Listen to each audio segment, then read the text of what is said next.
پہلا صدقے کے سب سے پہلے مستحق آپ کے رشتہ دار ہیں. آپ کے رشتہ دار یاد رکھیں، سب سے پہلے مستحق جس کو آپ صدقہ دیں وہ آپ کے جو ہے رشتہ دار ہیں.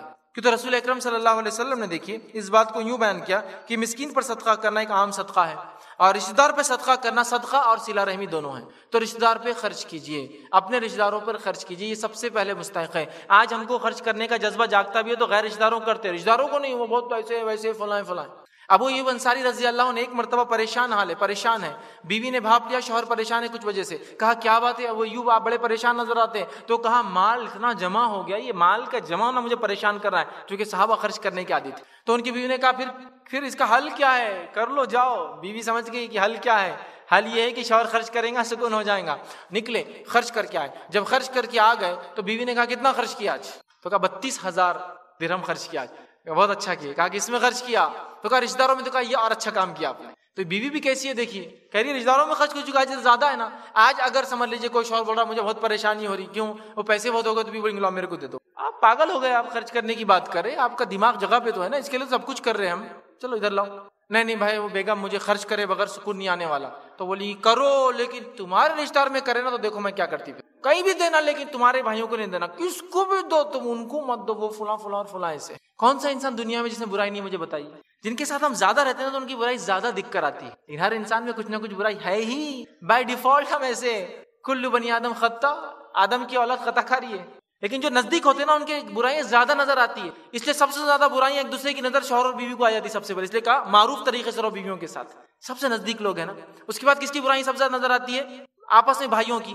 تو آئیں گی نا، ساتھ رہیں گے. تو جب دور جس کو نہیں دکھتی آپ کو برائی تو اچھا سمجھ رہا، اس میں بھی ہے ہر انسان کو. لیکن پہلے اگر مدد کے مستحق ہے آپ کے تو آپ کے رشتہ دار ہے، آپ کے رشتہ دار ہے. اس میں سب سے پہلا حق آپ کی بیوی کا، بیوی بچوں کا پہلا حق یاد رکھیں. نبی اکرم صلی اللہ علیہ وسلم کا ایک صحابی ہے کہ اللہ کے رسول صلی اللہ علیہ وسلم، مسند احمد کی روایت ہے، میرے پاس 1 دینار ہے کیا کروں؟ تو کہا انفق علی اہلک، اپنے بیوی پہ خرچ کر. کہا ایک اور ہے، اب اس کو کیا کروں؟ تو کہا انفق علی ولدک، اپنے بچوں پہ خرچ کر. کہا ایک اور ہے، تو کہا اپنے نفس پہ خرچ کر. کہا ایک اور ہے، تو کہا اب تو جانتا ہے کیا کرنا ہے، مطلب اب صدقہ کر دے. تو بیوی پہ خرچ کر، بچوں پہ خرچ، نفس پہ خرچ کر، باقی صدقہ کرتے. اور صحابہ کی زندگی میں نہیں ملتا، اپنے آپ پہ خرچ کرتے، اس سے زیادہ جو ہوتا بیچ دیتے. لیکن ہمارے پاس ایشو یہ پرابلم یہ ہے کہ جو حدیث میں اپنے نفس پہ خرچ کرنے کا بیوی بچوں پر، اس کی کوئی لمٹ ہی نہیں ہمارے پاس. ابھی 10,000 کما رہا تو 15 تنخواہ ہونے سے پہلے 15 کے خرچ کر پورے پلاننگس ہو گئے، پردے بدلنا، ہینڈ سیٹ بدلنا، یہ بدلنا، صوفہ نیا، یہ نیا گاڑی چینج کرنا ہے. مطلب 15 ہوئی نہیں تو ابھی پلاننگ پورے. اب 15 سے 20 ہو تو اس کی پلاننگ ہے 20 سے.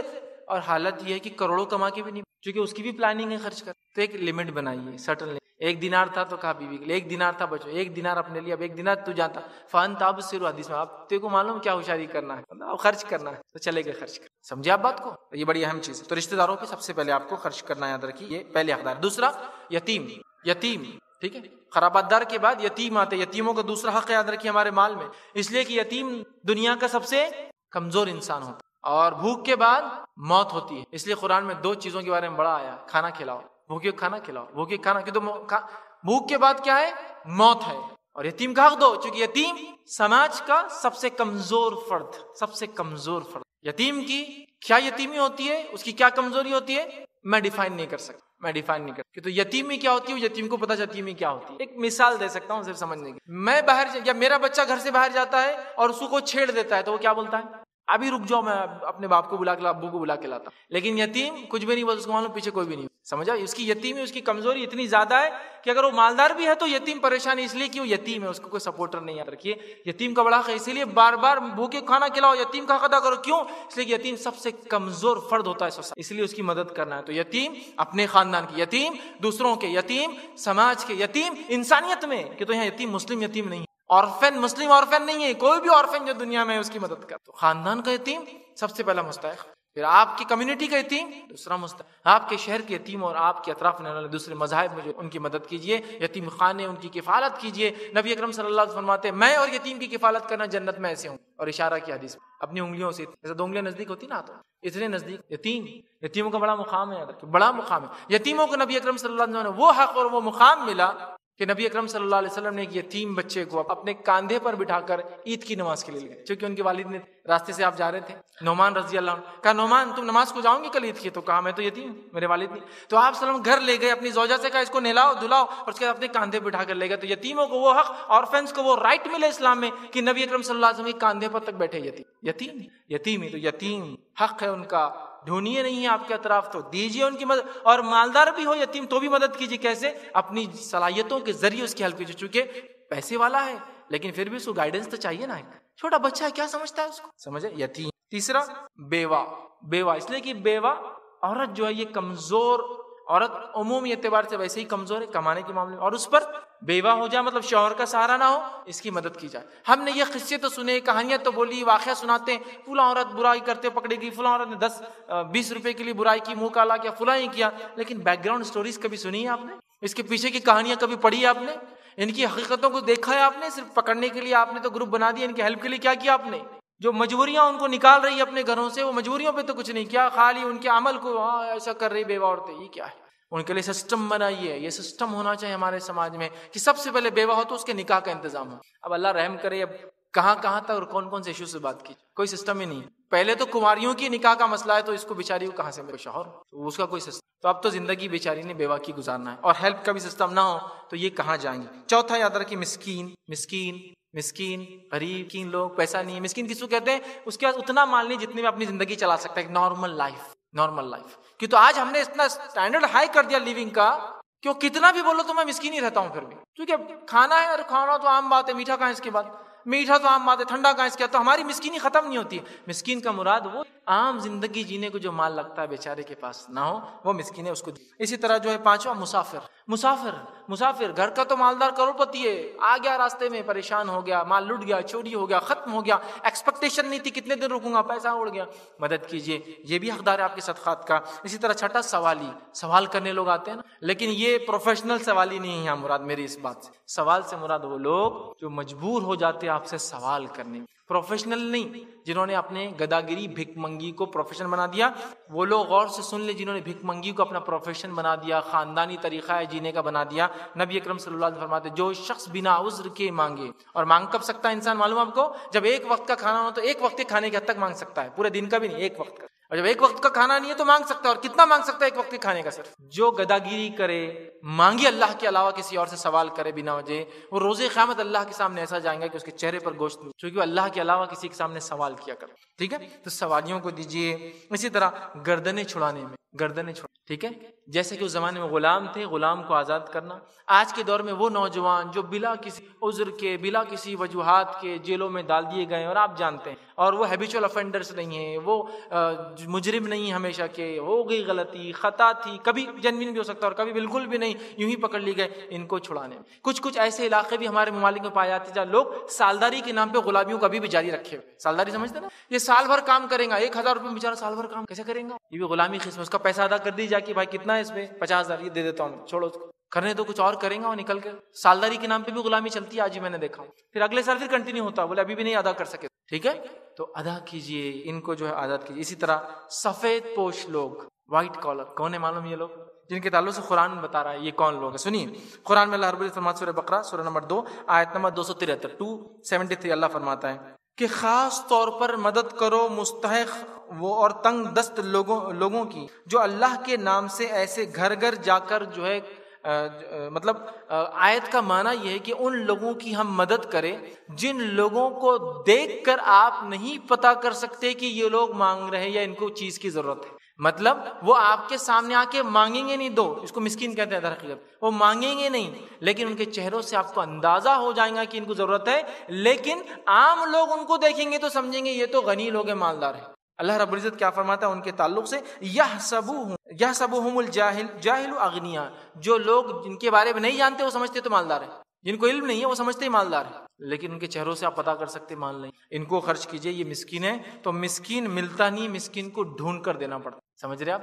جو آپ کا دوست بھی ہو سکتا ہے، آپ کا کوئی بہت سگا بھائی بھی ہو سکتا ہے اور آپ کا بالکل پڑوسی لیکن مانگتا نہیں ہے آپ سے، یہ بھی ہو سکتا ہے۔ اسی طرح دینی ادارے یہ بھی مستحق ہے کہ آپ ان کو دے اپنا مال و دولت، جو مختلف دعوتی، اصلاحی اور دیگر کام کرتے ہیں یہ بھی مستحق ہے۔ اسی طرح 10واں اور آخری، آپ جس کو بھی صدقہ دیں کوشش کریں متقی اور پرہیزگار انسان ہو، مسکین، مسافر، سارے ترجیحات کس کو دیں گے؟ متقی، اس لیے کہ نبی اکرم صلی اللہ علیہ وسلم نے فرمایا، کہا تو اس بات کا خیال رکھنا، کہ صحابی کو کہا تو اس بات کا خیال رکھنا کہ تیرا مال اور تیرا کھانا صرف متقی لوگ کھائیں، کہ تیرا مال متقی لوگ کھائے، تو لہٰذا کوشش کرے کہ آپ ایسے لوگوں کو دے، یہ غریب، مسکین، مسافر، سارے لوگ جو تقوی والے ہوں۔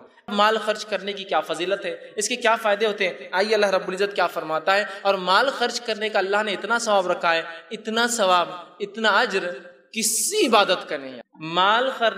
مال خرچ کرنے کا جو اجر اور ثواب ہے، یہ اجر اور ثواب کسی اور عبادت کا نہیں، یاد رکھ لیجئے۔ آئیے اللہ رب العزت کیا فرماتا ہے۔ اللہ سبحانہ تعالیٰ فرماتا اور کہتا ہے، سورۃ البقرہ سورہ نمبر 2 آیت نمبر 261 میں اللہ فرماتا اور کہتا ہے، آیت اس طرح سے اللہ فرماتا ہے، مثل الذین ينفقون اموالهم فی سبیل اللہ کمثل حبۃ انبتت سبع سنابل فی کل سنبلۃ 100 حبۃ واللہ یضاعف لمن یشاء واللہ واسع علیم۔ اس کا ترجمہ اللہ فرماتا ہے کہ مثل الذین ينفقون، ان لوگوں کی مثال جو اللہ کی راہ میں خرچ کرتے ہیں، دیتے ہیں، وہ ایسی ہے جیسے کسی نے ایک دانہ زمین میں بویا اور اس دانے سے 7 بالیاں نکل آئی، مطلب اس دانے سے جو درخت نکلا، جو جھاڑ نکلا، اس کو کتنے پھل لگے یا کتنے جو ہوتے ہیں بالیاں، دیکھیں گے نا آپ نے، گیہوں کی ہوتی ہے، باجرے کی، اناج کی بالیاں ہوتی ہے، بھٹا ہوتا ہے جیسا آپ کا، بالیاں، تو اس سے کتنی بالیاں نکلی؟ 7 بالیاں نکل آئی، اور ہر بالی میں 100 دانے ہیں، اور اللہ جس کا چاہتا ہے اجر اس سے زیادہ کئی گنا بڑھا دیتا ہے۔ اور اللہ نے فرمایا اللہ بہت وسعت والا، کشادگی والا اور علم والا ہے۔ تو اس آیت کے اندر دیکھیے اللہ رب العزت نے جو بات بیان کی وہ یہ ہے کہ اللہ کی راہ میں ایک چیز خرچ کرنے کی مثال ایسی ہے جیسے اس شخص نے ایک دانے کو زمین میں بویا، اس دانے سے جو پھل، جو اناج نکلا، جو جھاڑ نکلا، جو درخت نکلا، اس کو 7 بالیاں لگی، اس ہر بالی میں 100 دانے ہیں، اور اللہ اجروں کو اس کے زیادہ یضاعف، اس کے ملٹیپل ٹائمز بڑھا دیتا ہے۔ اللہ بڑی وسعت والا اور علم رکھنے والا ہے۔ تو یہاں 700 گنا ثواب ملتا ہے، 700 ٹائمز ثواب ملتا ہے اللہ کی راہ میں 1 روپیہ، ایک مال خرچ کرنے کا، عام زبان میں کہوں بدلے کے اعتبار سے۔ مثال کے طور پر اگر سمجھ لیجئے ایک شخص جو شہر کا مالدار انسان آپ سے کہتا ہے 1 روپیہ میرا فلاں کو پہنچا دو اور دے دو، میں تم کو 700 دے دوں گا، 1 روپیہ میرے سے لو اور فلاں کو دے دو، یا تمہارا 1 روپیہ فلاں کو دے دو اور اس کو دینے کے بعد میرے پاس آنا اور 700 لے جانا مجھ سے اس کے بدلے، تو کیا آپ یہ کام کریں گے یا نہیں کریں گے؟ آپ کہیں گے اگر ایک کا 700 ہے تو میں تو کچھ بھی کرنے کو تیار ہوں، یہاں تک ایک کو 7 اور 9% مل رہا تو کچھ بھی کرنے کو تیار ہے، 9.25 مل رہا سینئر سٹیزن کو تو اس کے لیے بھی کچھ بھی کرنے کو تیار ہے۔ سود کی در بول رہا ہوں، انٹرسٹ جو ملتا ہے 9%، 8% ہائیسٹ سینئر سٹیزن 0.25 زیادہ، تو اس کے لیے مر رہے ہیں، اپنی تاریخوں کو بڑھا رہے عمروں کی، کہ بڈھا بتاؤ مجھے 60 سال سے اوپر، 0.25% جو ہے 54 کے برابر سود زیادہ ملیں گے نا مجھے، اس کے کیلکولیشنز کیسے کرتے ہیں؟ تو اللہ فرما رہا ہے 1 روپیہ تم میری راہ میں خرچ کرو گے تو ان ریٹرن تم جو ہے سود نہیں، اس کے بدلے میں اجر یہ پاؤ گے جیسا تم نے 700 روپیے خرچ کی میرے راستے۔ اب کوئی ایک انسان بیوقوفی ہوگا جو اتنا زبردست سودا، اتنی بڑی تجارت کی روپیے کے بدلے 700، ایک ایسا انویسٹمنٹ میں اگر آپ کو بتاؤں جس انویسٹمنٹ کے اندر آپ اگر میرے پاس 1 روپیہ جمع کرتے ہیں تو اس انویسٹمنٹ کے بعد اپروکسیمیٹلی 60 to 70 ایئرس کے بعد میں آپ کو ہر روپیے کے بدلے اگر 700 دوں تو کیا آپ میرے پاس انویسٹ نہیں کریں گے؟ کیا پاگل باتیں کر رہے ہیں آپ؟ 50-60 سال کون رکتا ہے؟ کیوں لوگ لائف انشورنس نہیں کرواتے؟ ریٹائرمنٹ پلان، پینشن پلان 50 سال بھرتا۔ دنیا کا معاملہ بڑا سمجھ میں آتا ہوں، کیلکولیٹو، آخرت کا نہیں، مریں گے دیکھا جائے گا اس کا کیا ہے۔ دنیا سمجھ میں آ رہی نا، 40 سال ابھی نوکری کی باقی ہے، 40 سال کا ریٹائرمنٹ ہے، بھائی کون نے دیکھا کیا ہے، بھرتے رہو 200 روپیے، یہ انشورنس میں جاتے رہیں گے، اس کے بعد میرے کو 50 لاکھ، 1 کروڑ اور پتہ نہیں 2 کروڑ، 10 کروڑ، 50 کروڑ اور پتہ نہیں کتنے دے رہے ہوں، یہ ہم کو سب حساب سمجھ میں آتے ہیں۔ تو میں بھی وہ کر رہا ہوں، انویسٹمنٹ کی بات کر رہا ہوں، 1 روپیہ انویسٹ کیجئے، 50 سے 60 سال بعد اللہ نے عمر اور زیادہ دی تو 80 سال بعد جب مر جائیں گے تو مرنے کے بعد ان ریٹرن 700% جو اس سے زیادہ آپ کو ملنے والا ہے۔ یہ کیلکولیشن ہمیں سمجھ میں نہیں آتا ہے، لیکن اتنی فضیلت، اتنا اجر کسی عمل کا نہیں ہے جتنا اجر جو ہے اللہ کی راہ میں خرچ کرنے کا ہے۔ اور اللہ کی راہ میں خرچ کرنے کا کیا معاملہ ہے، چونکہ یہ مزاج نہیں ہے نا، مزاج نہیں ہے. اگر سمجھو ہم کو چندہ دینا ہے کسی کو دینی کام کے لیے تو جیب میں آدمی ہاتھ ڈالتا, چونکہ باہر نکال کے نہیں دیتا, جیب میں ڈالتا ہے, سامنے والے دکھنا نہیں کیا ہے, اور ٹٹولتا اس کو اور پورا اندازہ کرتا. پہلے میں نے ایک لال رکھا تھا 1000 کی, پھر 2 ہری تھی, اس کے بعد 500 کی, اس کے بعد 300 کی تھی, اس کے بعد 50 اور 20 کی سیریز چالو ہوں گی, اور اس میں سے پھر ایک نکالتا, چونکہ اندازہ رہتا کہ یہاں 20 اور 10 چالو ہو رہے ہیں یہاں سے. پھر اس نے جیسے ہی نکالا, ارے 20 کی آگے واپس, اس لیے کہ اس کی نیت تھی 10 دینے کی, 20 آ گیا نا, غلط آ گیا. تو پھر اس میں سے نکالتا ہے وہ 10 کی نوٹ, اور اس میں بھی اگر پھٹی بھی ہو تو زیادہ اچھا ہے, چل نہیں رہی بہت دنوں سے, وہ ڈال دینا ڈراپ باکس میں اللہ کے نام. اور کچھ لوگ ہوتے ہیں ایسا جیب کو لاتے, آواز آئی تو مطلب صدقہ کرنا, نہیں ہے تو نہیں کرنا ہے. مطلب چلر اگر ہو, چھٹے ہو تو صدقہ کرنا ہے, چھٹے نہ ہو تو صدقہ نہیں کرنا ہے, اس لیے کہ بندے کو صدقہ نہیں کرنا, چونکہ ہمیں اس کا بدلہ ہی نہیں پتا ہے, تو کیوں میں صدقہ کروں گا, مجھے پتہ ہی نہیں کیا ملنے والا ہے. جس اسکیم کا مجھے پتا ہو کہ ان ریٹرن کیا ملنے والا ہے, اس کے لیے تو مر کھپ جائیں گے, اپنی زندگیاں لگا دیں گے. اب یہاں کہاں سمجھ میں آ رہا, قرآن نے بولا مریں گے, دیکھا جائے گا, جنت جاؤ گے, تو بات کی بات ہے نا, ابھی تو ہم کو ریئل ٹائم سامنے کیا ہو رہا ہے وہ دیکھنا ہے. میرے بھائیوں, موت ایسی آ کے اچک لی جاتی ہے انسان کو, کسی کو سمجھ میں نہیں آتا کیا ہو رہا ہے. اس سے پہلے یہ انویسٹمنٹ سب کو کرنا ہے, مجھے اور آپ. اب ایک اور غلط فہمی, اب میں تو غریب ہوں, یہ درس تو میرے لیے ہے ہی نہیں, پھر اس لیے خرچ کرنے کی بات نہیں, یہ غلط فہمی مت رہیے آپ کہ مالدار لوگوں کو صرف خرچ کرنا ہے.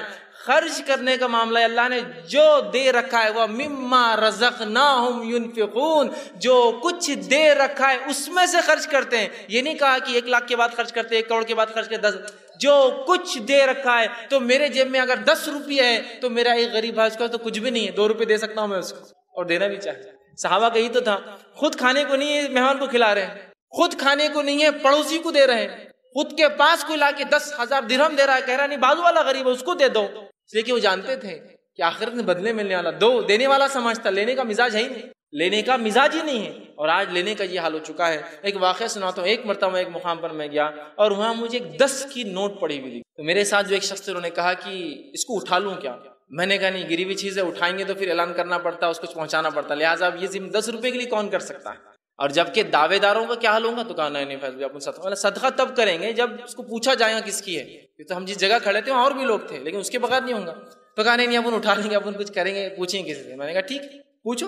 انہوں نے 10 کا نوٹ اٹھایا اور اٹھا کر کہا یہ کس کا ہے, اللہ رحم کرے پوری دکان کے سب لوگوں نے بولے ہمارا.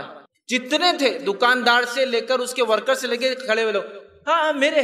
ایک لیڈی تھی, ہاں میرے سے بولے, ہاں بچہ اور میرے تھے انکل یہ. میں نے کہا اب ٹکڑے کرو اس کے, یا چھٹے لے کر آؤ اور سب کو دے دو. کہ بولنا اگر اتنے پیسے یہاں گرے 10 سب کے تو 200-300 روپے گرے, لیکن ملے تو صرف 10. تو میں نے کہا میں اسی لیے کہہ رہا تھا مت اٹھاؤ, اس لیے کہ ہماری بد اخلاقیاں نظر آئیں گی, سماج کی بد اخلاقیاں نظر آئیں گی, قومی بد اخلاقی نظر آئیں گی, مت کرو. ایک عالم دین نے جمعۃ الوداع, رمضان میں جو کہا جاتا ہے جمعۃ الوداع, ایسی کوئی اصطلاح نہیں ہے لیکن لوگ کہتے ہیں آخری جمعہ جو ہوتا ہے رمضان, جمعۃ الوداع میں ایک اعلان کیا کہ میں نماز کے لیے جب مسجد میں آیا تو مجھے ایک 500 کا نوٹ ملا. کتنے کا ملا؟ 500 کا. انہوں نے وہ صحیح کیا غلط کیا وہ ایک الگ چیز ہے, میں اس کو تائید نہیں کر رہا ہوں, میں صرف واقعہ سنا رہا ہوں. مجھے ایک 500 کا نوٹ ملا. کس کا ہے اگر ہاتھ اٹھا دے تو میں دے دوں گا. اللہ رحم کرے 2 سے 3 ہزار لوگوں نے ہاتھ اٹھایا. 10-12 ہزار کی مسجد, 2 سے 3 ہزار لوگوں نے. انہوں نے کہا اللہ کا خوف کھائیے میرے بھائیوں, اتنے لوگوں کے پیسے کیسے گر سکتے ہیں. اگر 2000 کو 500 سے ضرب کرے, اگر اتنی نوٹیں یہاں گری تو لاکھوں روپیہ گرا, اس کا مطلب اس مسجد میں. اللہ سے ڈریے. تو 500 سے 1000 کے قریب ہاتھ کم ہوئے 10 منٹ کی وہ جو ہے کرنے کے بعد واعظ و نصیحت, اس کے بعد پھر واعظ و نصیحت کی آخر تک, لیکن 500 ہاتھ نیچے نہیں ہوئے تک. نے کہا 500. اس کے بعد انہوں نے کہا یہ نوٹ میرا ہی تھا, میں نے صرف یہ بتانے کے لیے اعلان کیا تھا کہ ہم کتنے بد اخلاق ہو چکے ہیں اور پیسوں کے معاملے میں کتنے لالچی ہوتے. یہ میرا ہی نوٹ تھا, واپس. یہ حالت ہے مال کے معاملے میں. اللہ کہہ رہا دو بدلہ پاؤں گے, 1 گنا نہیں, 2 گنا نہیں, 10 گنا نہیں, اس قیمت کے فیصد میں نہیں کہ اتنا ملیں گا, تمہیں اس کے ملٹیپل ٹائم 700 درجے خرچ کرو. 2 میں یہ رہا میں اس کی مثال ہے. تو اللہ کے راہ میں خرچ کرنے کو اپنا ایک مزاج بنا لے, عادت بنا لے اس کو. جیسا مسجد میں پیسہ نکالنے کو, مدرسے کے لیے پیسہ دینے کو, دینی درسگاہوں میں پیسہ دینے کو, دینی شخصیات کو پیسہ دینے کو سب سے چھوٹی نوٹ تلاش کرتے نا, انہی لوگوں کا حال یہ ہے کہ جب دوستوں کے ساتھ ہوٹل میں جائیں گے تو وہاں فکر لگی رہتی ہے کہ صرف 2000 روپے لایا. دوستوں میں ہے تو کچھ تو اپنی اسٹیٹس اور ویلیو ہے نا, 2000 سے کیا ہونے والا ہے اس سے, سمجھ رہا. تو اللہ کی راہ میں اگر 1000 روپے کبھی کوئی دے دے تو اللہ رحم کرے، کوئی اگر کوفت اور ملامت بھی کرتا آدمی کیوں دے دیا، کہ وہ جوش میں آ گیا تھا، جب اب آئندہ بہت سنبھل کے دوں گا، کبھی بھی 1000 کی نوٹ مسجد میں نہیں لے جاؤں گا، مولوی صاحب نے جب بھی خرچ کی بات کرے سنوں گا بھی نہیں اس بات کو، اور اگر جوش میں آئے تو پڑوسی کو بولوں گا میرے والیٹ پہ پوری نظر رکھنا اور 1000 کی نوٹ کبھی نہیں نکالنے لگا۔ یہ کریں گے ہم اس معاملے میں۔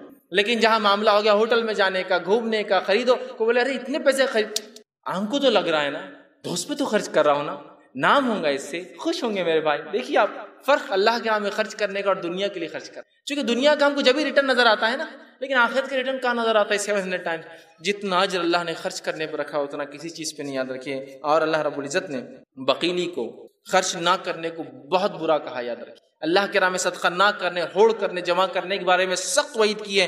میرا مقصد وہ وعیدوں کو بتانا نہیں، یاد رکھیے، صرف اگر زکوٰۃ کے تعلق سے جو کہ فرض ہے دینا، اس پر اللہ نے یہ وعید کی کہ جو لوگ زکوٰۃ نہیں دیں گے روز قیامت ان کے چہروں کو اور ان کے پیٹھ کو، پیشانی کو، چہرے پہ اور پیٹھ پٹھوں جو پیٹھ کے حصے کو اس سونے اور چاندی کو پگھلایا جائے گا جس کو وہ جمع کرتے تھے، اور ان کو اس پیٹھ پر اور اس کے پیشانی پر پگھلا کے روز قیامت ڈالا جائے۔ وہ مال جس کی زکوٰۃ ادا نہیں کی جاتی ہے، صحیح مسلم کی روایت آپ سے فرماتے ہیں کہ وہ مال روز قیامت ایک گنجا سانپ بن کر آئیں گا۔ گنجا سانپ، گنجا سانپ، اس محدثین اس کی اصطلاح کرتے ہیں حدیث کی، گنجا اس لیے ہو جائے گا، سانپ کے سر پہ بال ہوتے یاد رکھیے تھوڑے، لیکن جب اس کا زہر بہت بڑھ جاتا ہے تو اس کے وہ بال بھی جھڑ جاتے ہیں، اس کی اسکن اور رف ہو جاتی ہے، تو اتنا زہریلا ہوگا کہ اس کے بال چلے جائیں گے، گنجا ہوں گا وہ سانپ اس کے گلے میں توق رنگ کے سے ڈالا جائیں گا، اور وہ اس کے ہونٹ پر ڈسیں گے، بہت نازک جگہ ہوتی ہے، ایک دھکا لگے تو پھٹ جاتا ہے، ہونٹ پر ڈسیں گے اور کہیں گے انا کنزک انا مالک،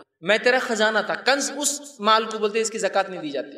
انا کنزک انا مالک، میں تیرا خزانہ تھا جس کی تو زکوٰۃ نہیں تھا، میں تیرا مال تھا جس کی تو زکوٰۃ ادا نہیں۔ تو یہ تو فرض کے لیے نفلی صدقات کی بار بار تاکید، اور اتنی عذابات اور اتنی وعیدیں آپ سے ہم نے کی اس تعلق سے کہ ہم خرچ کرنے کا ایک مزاج بنا لیں۔ اللہ رب العزت خرچ کرنے کے بارے میں قرآن نے فرماتا ہے، سورہ مزمل سورہ نمبر 73 اور آیت نمبر 20 میں فرماتا کہتا ہے وَمَا تُقَدِّمُوا لِأَنفُسِكُم مِّن خَيْرٍ تَجِدُوا عِندَ اللَّهِ وَهُوَ خَيْرٌ وَأَعْظَمُ أَجْرًا، کہ جو کچھ تم اپنی زندگی میں آگے بھیج دو گے وہی خیر ہے، اور اللہ اس کو بہت بڑا دے گا آخرت میں۔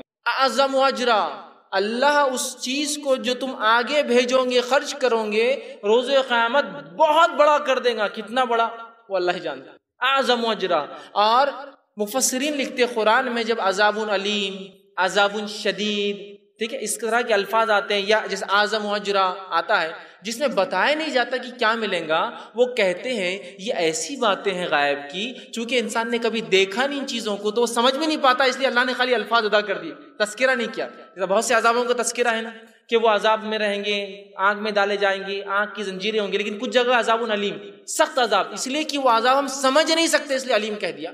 تو یہاں کا اعظم اجرا کتنا وہ اللہ ہی جانتا ہے، بس بڑھا دیں گا، ہم نہیں کیلکولیٹ بھی نہیں کر سکتے، چھوڑ دو تم سمجھ جاؤ بہت بڑا اجر۔ اسی طرح اللہ رب العزت جو ہے قرآن فرماتا سورہ آل عمران سورہ نمبر 3 آیت نمبر 92 میں فرماتا ہے اور کہتا ہے، اور اس آیت کو ہم اگر غور سے سنیں اور سمجھیں تو ایک عظیم پیغام اس آیت میں ہے کہ ہم نیکی کو ہرگز نہیں پہنچ سکتے جب تک ہم اللہ کے راہ میں خرچ نہیں کریں۔ یہ آیت نے ہماری نیکیوں کی قبولیت کو خرچ کرنے پہ لا کے روک دیا۔ اللہ فرماتا لن تنالوا البر حتی تنفقوا مما تحبون، کہ تم جب تک نیکی کو نہیں پہنچ سکتے، بر کو نہیں حاصل کر سکتے، نیکی کو حاصل نہیں کر سکتے جب تک کہ وہ خرچ نہ کر دو مما تحبون، جو تم سب سے زیادہ محبوب اور پسندیدہ چیز ہے، جب تک وہ اللہ کے راہ میں خرچ نہ کر دو تم نیکی کو نہیں پہنچ سکتے۔ اور لن کا صیغہ، لن کا لفظ عربی میں آتا کسی سے پہلے، اس کا معنی ہوتا ہے ہرگز ہرگز نہیں، ہرگز ہرگز نہیں، سمجھ رہے آپ؟ تو کہا تم نیکی کو نہیں پہنچ سکتے جب تک وہ خرچ نہ کرو جو تمہیں پسند ہے۔ اور صحابہ نے اسے ایسے ہی سمجھا، اور جب یہ آیت نازل ہوئی تو ابو طلحہ رضی اللہ عنہ یہ اللہ کے رسول صلی اللہ علیہ وسلم کے پاس آئے، انس بن مالک رضی اللہ عنہ حدیث کے راوی ہے، صحیح مسلم کی روایت ہے، وہ آئے اور کہا اللہ کے رسول صلی اللہ علیہ وسلم، ابو طلحہ آئے، ان کا ایک باغ تھا جس کو بحیرہ کا باغ، بہت قیمتی بہت اچھا باغ جس کا چشمہ بھی میٹھے پانی کا تھا، اور اللہ کے رسول اس کی کھجور کھانے وہاں جایا کرتے، وہاں پانی پیتے۔ آئے اور کہا اللہ کے رسول میں نے یہ آیت آپ پہ نازل سنی، لن تنالوا البر حتی تنفقوا مما تحبون، تو لہٰذا تنفقون مما تحبون، کہ تم نیکی کو نہیں پہنچ سکتے جب تک کہ وہ خرچ نہ کر دو جو سب سے زیادہ تمہیں پسند ہو۔ میرے لیے سب سے محبوب باغ یہ کھجور کا باغ بحیرہ کا، تو آپ گواہ رہنا، میں اس کو انویسٹ کرنا چاہتا ہوں، آخرت کے بدلے دے دینا چاہتا ہوں، میں اللہ کی راہ میں اس کو صدقہ کرتا ہوں اور آپ کو یہ باغ دے دیتا ہوں۔ نبی اکرم صلی اللہ علیہ وسلم نے جب یہ بات سنی تو بہت خوشی اور کہا بہت خوب، بہت خوب، یہ بڑا نفع بخش مال ہے، یہ بڑا نفع بخش مال، بہت بدلہ دینے والا ہے تجھے، بہت بدلہ دینے والا ہے۔ اور پھر کہا میں ایسا سوچتا ہوں یہ مال تم اپنے رشتہ داروں میں کیوں نہ خرچ کر دو؟ کہ اللہ کے رسول جہاں آپ چاہے میں نے دے دیا ہوں۔ کہا تم اپنے رشتہ داروں میں کرو، انہوں نے اپنے چچیرے بھائیوں کو بلا اور کہا یہ باغ تمہارا ہوا، یہ باغ تمہارا ہوا، اس لیے کہ ہم نیکی کو نہیں پہنچ سکتے جب تک اس چیز کو نہ خرچ کر جو سب سے زیادہ ہمیں محبوب۔ ان کو باغ تک کر دیا اللہ کا، گویا خرچ کر کے انویسٹ کر دیا انہوں نے۔ یاد رکھیے جو چلا جاتا ہے نا وہی باقی رہتا ہے، جو رہ جاتا ہے نا وہ باقی نہیں ہے۔ نبی اکرم صلی اللہ علیہ وسلم نے ایک بار قربانی کی اور اس کے بعد لوگوں کو تحفے دیتے گئے۔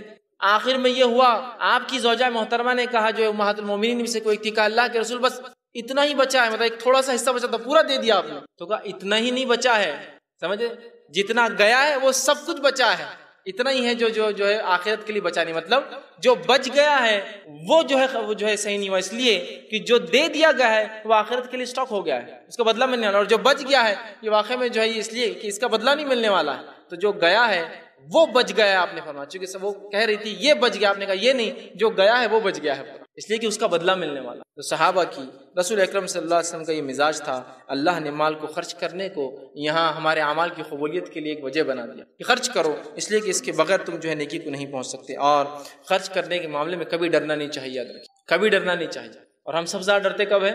خرچ کرنے کو، اس لیے کہ آئیں گا کہاں سے، اگر ہم دے دیں گے تو ہم دے کے دیکھیں تو پتہ چلے گا پھر آتا کہاں سے۔ مسئلہ میں نے کہا نا شروع میں، ہم نے ایک قومی مزاج ہی نہیں بنایا، جن قوموں میں آج بھی دینے کا مزاج ہے اللہ اتنا عطا کر رہا ہے ان کو جس کی کوئی انتہا نہیں، آج بھی جن قوموں میں دینے کا مزاج ہے۔ اگر عرب ممالک میں کچھ لوگ گئے ہوں گے کام کے سلسلے میں، یا تفریح کو ہی کبھی گئے ہوں گے، یا حج اور عمرہ کو گئے ہوں گے، کبھی ہوتا ہے نا جاتے ہیں، تو بہت سارے ہمارے ہندوستانی لوگ، پاکستانی لوگوں کا یہ حال ہوتا ہے کہ ایک بڑا ٹینکر آ گیا، بڑا ٹریلر آ گیا، ٹرک، چھتریاں بانٹ رہا کوئی، ہم کو بھی چھتری لینے کا ہے، بسکٹ کے پیکٹ لوٹ رہے ہیں، خرید سکتے لیکن پھر بھی لوٹ رہے ہیں، مالدار ہے اس شہر کے لیکن وہاں لوٹ کے کھا رہے ہیں، کیونکہ ہماری فطرت ہوگی نہ لینے کی۔ اور بہت سے لوگ سوچتے ہیں پاگل رہتے کہ شیخ لوگ کیوں کتنا خرچ کر دیتے، اتنے چھتریاں ہزاروں کیا ضرورت تھی خرچ کرنے کی، اتنے بسکٹ کے پیکٹ خرچ کر دیتے، کسی کو حج کرا دیتے، کسی کو عمرہ کرا دے رہے، فلاں کر رہے، یہ کر رہے، سمجھے نا، ہم کو سمجھ میں نہیں آ رہا نا، اس کو سمجھ میں آ رہا ہے وہ کیا کر رہا ہے، اس کو معلوم ہے یہی تو بچ رہا ہے، باقی سب تو یہی رہنے والا ہے، وہ بچا رہا ہے، اور ہم چونکہ خرچ کرنے کا مزاج نہیں لینے کا ہے،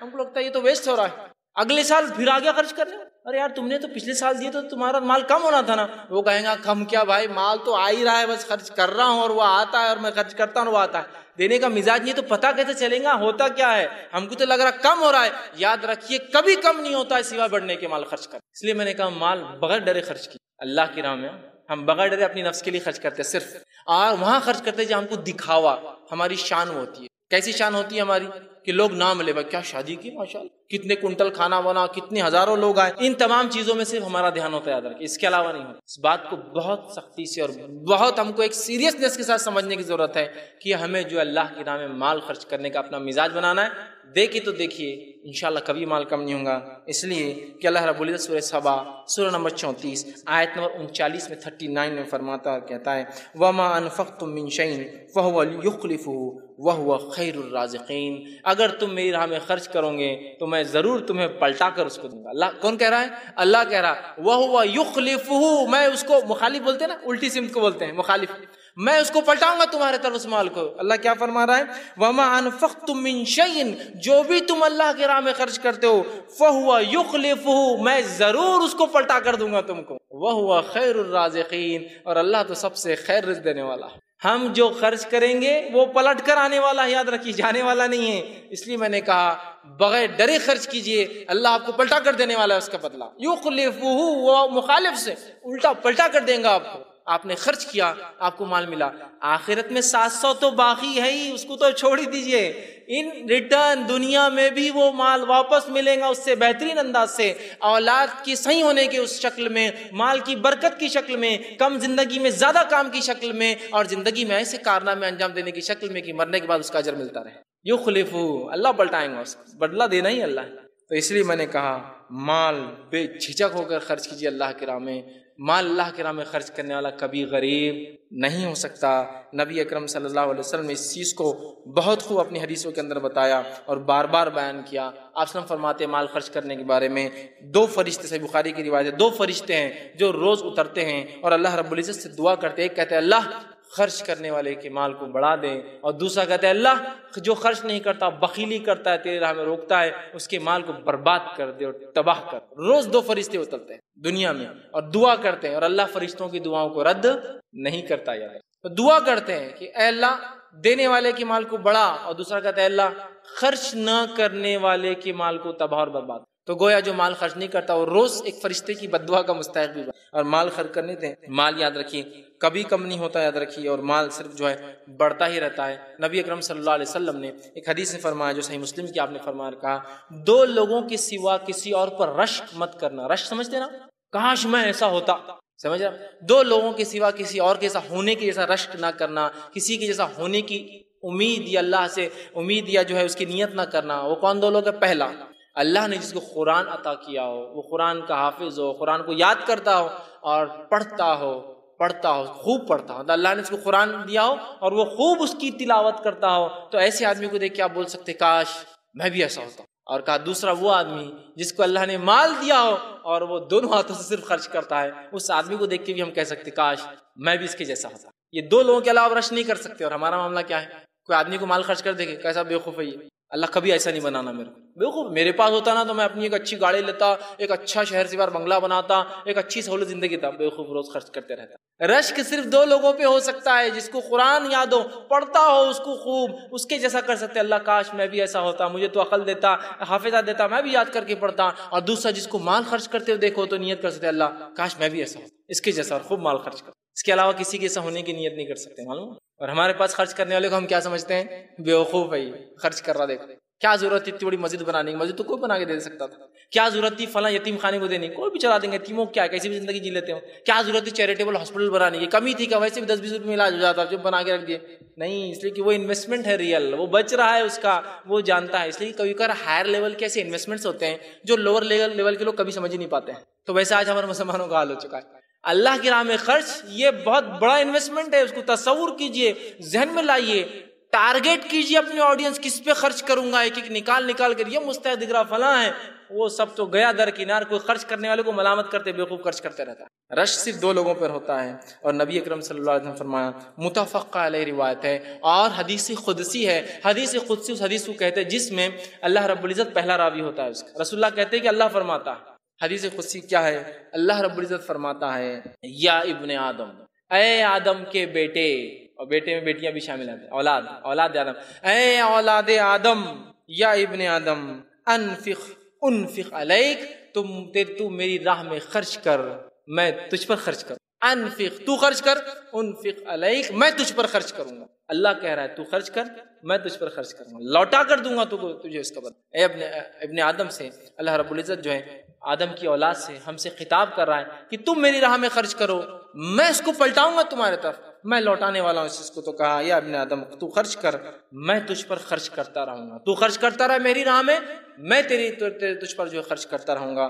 اب میں سمجھتا ہوں اللہ رب العزت نے جب وعدہ کر دیا خرچ کرنے کا، میں نہیں سمجھتا ہوں اس سے بڑی اور جو ہے اپنے وعدے کو پورا کرنے والی کوئی ذات ہے جو اپنے وعدے کو پورا نہ کرے۔ تو خرچ کر کے تو دیکھ، میں تجھے لوٹاؤں گا۔ اور جس نے بھی خرچ کیا یاد رکھیے وہ اس کا مزہ جانتا ہے، خرچ کرنے میں کیا لذت آتی ہے اور کیا مزہ۔ خرچ نہیں کرے تو دوسرے کو بیوقوف ہم دیکھتے ہیں، لیکن خرچ کرنے والے کو پتا ہے اس میں کیا لذت ہے۔ خرچ کرنے کی جو فضائل آتے ہیں اس میں سے ایک فضیلت یہ ہے کہ خرچ کرنا سب سے نفع بخش تجارت ہے۔ مانو بیسٹ بزنس اگر دنیا میں کسی نے کیا تو وہ آنے والی ہر آفٹر کی لائف کے لیے یہاں انویسٹمنٹ کیا، یہ سب سے نفع بخش تجارت ہے۔ کون سی؟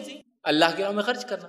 اب ہوتا ہے نا آپ کسی سے ملنے گئے اور وہ کچھ تو بھی نیٹ پر کچھ کر رہا ہے، اوہ کیا کر رہے ہو تم؟ میں شیئر مارکیٹ میں انویسٹمنٹ کرتا ہوں۔ اوہ کیا فائدے ہوتے ہیں اس کی؟ بول رہا یہ فائدے ہوتے، وہ فائدے ہوتے، ایسے فائدے ہوتے، دن میں جو ہے میں لاکھ پتی، رات تک کروڑ پتی بن جاتا ہوں، ایسا ہوتا ہے، فلاں ہوتا ہے۔ بولتے کیا بھاری آدمی ہے یار، یہ کیا خاموشی سے انویسٹمنٹ کر دیا اس نے، بتایا تک نہیں، اگلی بار اپن بھی ایسے کریں۔ انویسٹمنٹ ڈھونڈ رہے، آپ بھی خاموشی سے کچھ تو بھی کر رہے انویسٹ، ڈوب گئے تو بولتے بھی نہیں آپ کسی کو خاموشی میں، وہ ایک الگ بات ہے، لیکن آپ بھی انویسٹ کر رہے خاموشی سے، اس لیے کہ میرا بھائی کر رہا ہے، ایک ہائر لیول پہ اس کے انویسٹمنٹ جا رہے ہیں، فلاں ہو رہے ہیں، سمجھ میں آتا ہے اس کا، ہے نا۔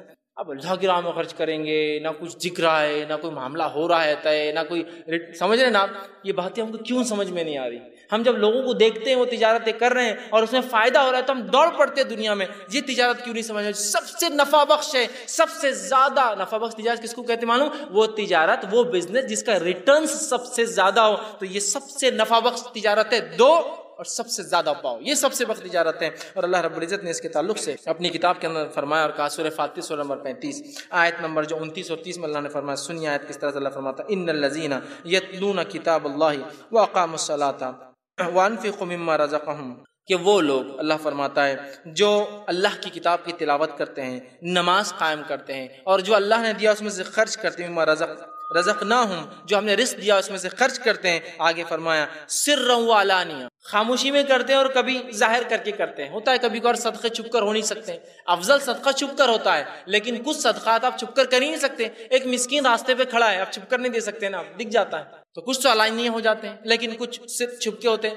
تو کہا وہ لوگ جو قرآن پڑھتے ہیں، نماز قائم کرتے ہیں، اللہ نے جو مال دیا خرچ کرتے ہیں، جو دکھ جاتا ہے، جو چھپا کر کرتے ہیں، اللہ نے فرمایا ان کے تعلق سے علانیتاً یرجون تجارتاً لن تبور، ایک ایسا بزنس کرتے ہیں جس میں کبھی گھاٹا ہوتا ہی نہیں ہے۔ اللہ کی راہ میں خرچ کرنے میں کبھی گھاٹا ہوتا ہی نہیں ہے۔ یہ ایسی تجارت ہے جو ڈوبتی ہی نہیں ہے۔ دنیا کی ہر تجارت ڈوب جاتی ہے یا انویسٹ کرنے والا مر جاتا ہے، دونوں میں سے کوئی چیز، یہ کبھی نہیں ڈوبنے والی تجارت، کبھی نہیں، آپ کو اس کا بدلہ ہمیشہ ہمیشہ ملتا ہے۔ اور خفیہ خرچ کرنے کے فضائل تو میں سمجھتا ہوں ہم سب جانتے ہیں، خفیہ خرچ کرنے کے بہت بہت بہت زیادہ فضائل جو ہے کتاب و سنت میں، قرآن حدیث میں آتے ہیں، جس میں سے ایک فضائل جو آتا ہے صحیح بخاری کی روایت میں ہے، 7 لوگ جو عرش کے سائے میں ہوں گے جبکہ کوئی سایہ نہ ہوگا، اس میں سے ایک شخص وہ ہوگا جو سیدھے ہاتھ سے جب خرچ کرتا تھا تو اس کے الٹے ہاتھ کو پتہ نہیں اس نے کیا خرچ کیا۔ مطلب یہ کہ اتنی خاموشی میں خرچ کر، اتنا خاموشی سے دے دیتا تھا، کسی کو نہیں پتا اس نے کیا دیا۔ اور ایسے اللہ کے کئی بندے ہیں جو حقیقت میں واقع میں اتنی خاموشی سے اللہ کے نام میں جو ہے خرچ کرتے ہیں۔ اللہ رب العزت جو ہے خرچ کرنے کو ایک تجارت بتاتا ہے، اور وہ تجارت کے تعلق سے اللہ رب العزت نے بہت ساری باتیں فرمائی۔ خرچ کرنے کا ایک فائدہ جو آتا ہے وہ یہ کہ جو انسان اللہ کے راہ میں خرچ کرتا ہے اس کے اللہ گناہ بھی معاف کرتا ہے۔ اور اللہ رب العزت نے خرچ پہ دیکھی کیسا ابھارا، قرآن کی آیت اس طرح سے سورہ تغابن سورہ نمبر 64 آیت نمبر 17 میں اللہ نے فرمایا اور کہا،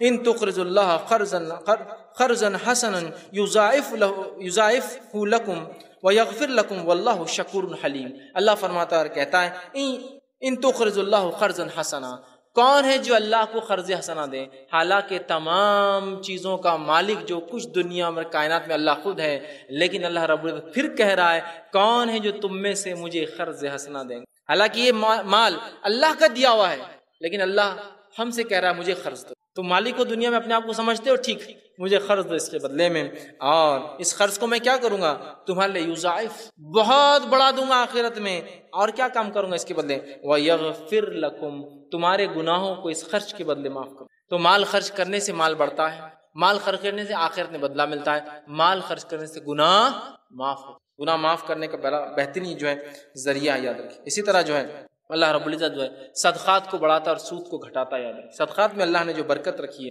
اس کو اللہ رب العزت بڑھاتا ہے۔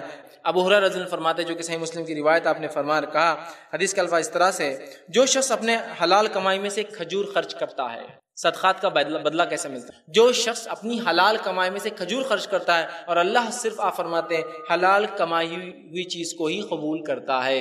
ہمارے پاس بہت سے لوگ ہوتے ہیں حرام کماتے اور صدقہ کرتے ہیں، رشوت لے رہے صدقہ کر رہے ہیں، سود لے رہے صدقہ کر رہے ہیں، حرام کمائی کر رہے صدقہ کرے، کوئی اجر نہیں۔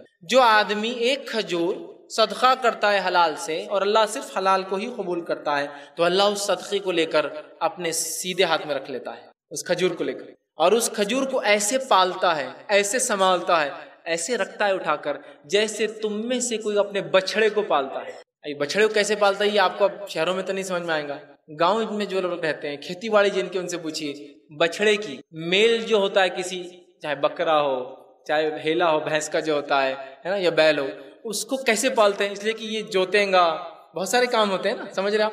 تو تم میں سے کوئی جیسے بچڑے کو پالتا ہے نا، بل کو مطلب میل کو جیسا پالتا ہے نا جانوروں میں سے، چاہے بکرا ہو، چاہے بیل ہو، چاہے اونٹ کا ہو، پالتا ہے، ویسے اللہ اس کو پالتا ہے، اس کو بڑا کرتا ہے، اور فرماتا ہے اس کو اتنا بڑا کرتا ہے سنبھال کے کہ روز قیامت وہ ایک کھجور ایک بڑے پہاڑ سے بھی زیادہ بڑا ہو جاتا ہے۔ کیسا انویسٹمنٹ ہے؟ ایک کھجور دیا، صدقہ کیا، انویسٹمنٹ کو انویسٹر نے آپ سے لے لیا، اتنا زبردست سنبھالا، باقی دنیا کے انویسٹر آپ کو ڈبا دیتے انویسٹمنٹ، مال یاد رکھیے آپ، ان کو آپ دھکا بھی نہیں لگا سکتے بڑی کمپنیوں میں، لیکن اللہ اس کو لیتا ہے، انویسٹ کرتا ہے، سنبھالتا ہے، اور ایسے سنبھالتا ہے سب کو، اپنے بچڑے کو سنبھالتا ہے، اور روز قیامت اس کو اتنا بڑا اجر ملتا ہے، پرورش دیتا ہے کہ ایک پہاڑ کے مانند ایک کھجور کے لیے امیر ہونا ضروری نہیں ہوتا ہے نا، حدیث الفاظ یہ کھجور کی، اس لیے میں نے کہا مال خرچ کرنے کے لیے امیر ہونا نہیں پڑتا ہے، مال خرچ کرنے کے لیے خرچ کرنے والا دل لگتا ہے، پیسے نہیں لگتے، اس لیے کہ ایک کروڑ پتی انسان ہے، اللہ نے سب کچھ دے رکھا ہے، پھر بھی بازو والا کچھ جیب میں سے نکال نظر رہتی ہے اس کی، اس نے کہاں سے لائے پیسے؟ دل سے غریب ہے نا بیچارہ، پیسہ بہت اللہ نے دے دیا، الگ مسئلہ ہے اس کا، دل سے غریب ہے، خود کی اللہ نے کار دی ہے، بازو والے نے اس سے بڑی لالی، تو اس کے پاس تو میرے سے زیادہ بڑی کیا ہے، اللہ نے دے رکھا ہے، دل سے غریب ہے نا بیچارہ۔ غنی غنا دل سے ہوتی، یاد رکھیے، مال سے نہیں ہوتا آدمی غنی، دل سے غنی ہو جائے۔ دیکھیے پھر ہر غریب آدمی مالدار سے زیادہ خرچ کرتا ہے، مالدار سے زیادہ خرچ کرتا ہے، یاد رکھیے غریب آدمی، اس لیے کہ اگر ایک انسان نے دن میں 100 روپے کمائے، اپنے ایک مسکین بھائی کو راستے بیٹھا دیکھا، کہا کہ یار 20 روپے کا مستحق ہے، دینا ہی پڑے گا اس کو کھانے کے لیے، نکال کے دے دیے، اپنی انکم کا 20% اس نے صدقہ کیا۔ اللہ فیصد کے اعتبار سے دیتا ہے، کوانٹٹی کے اعتبار سے نہیں، کوالٹی کے اعتبار سے۔ اور ایک مالدار نے اگر 1 لاکھ روپے روز کمایا تو 20,000 روپے خرچ کر سکتا ہے، ایسی امید نہیں، ممکن نہیں ہوتا، سمجھ رہے ہیں بات کو؟ ایک غریب اپنی غربت میں ایک مالدار سے آگے بڑھ سکتا ہے، اس لیے کہ اللہ فیصد کے اعتبار سے اجر دے، ٹھیک ہے؟ تو بہرحال خرچ کرنے والا ایک جو ہم مزاج بنائیں تو اللہ جو ہے اس صدقے کو پالتا ہے، اس صدقے کو جو ہے بڑا کرتا ہے۔ اسی طرح جو ہے نبی اکرم صلی اللہ علیہ وسلم فرماتے اور کہتے ہیں، صحیح مسلم کی روایت ہے، حدیث کے الفاظ دیکھیے یہ ہے، اللہ کے رسول فرماتے ہیں صدقہ مال میں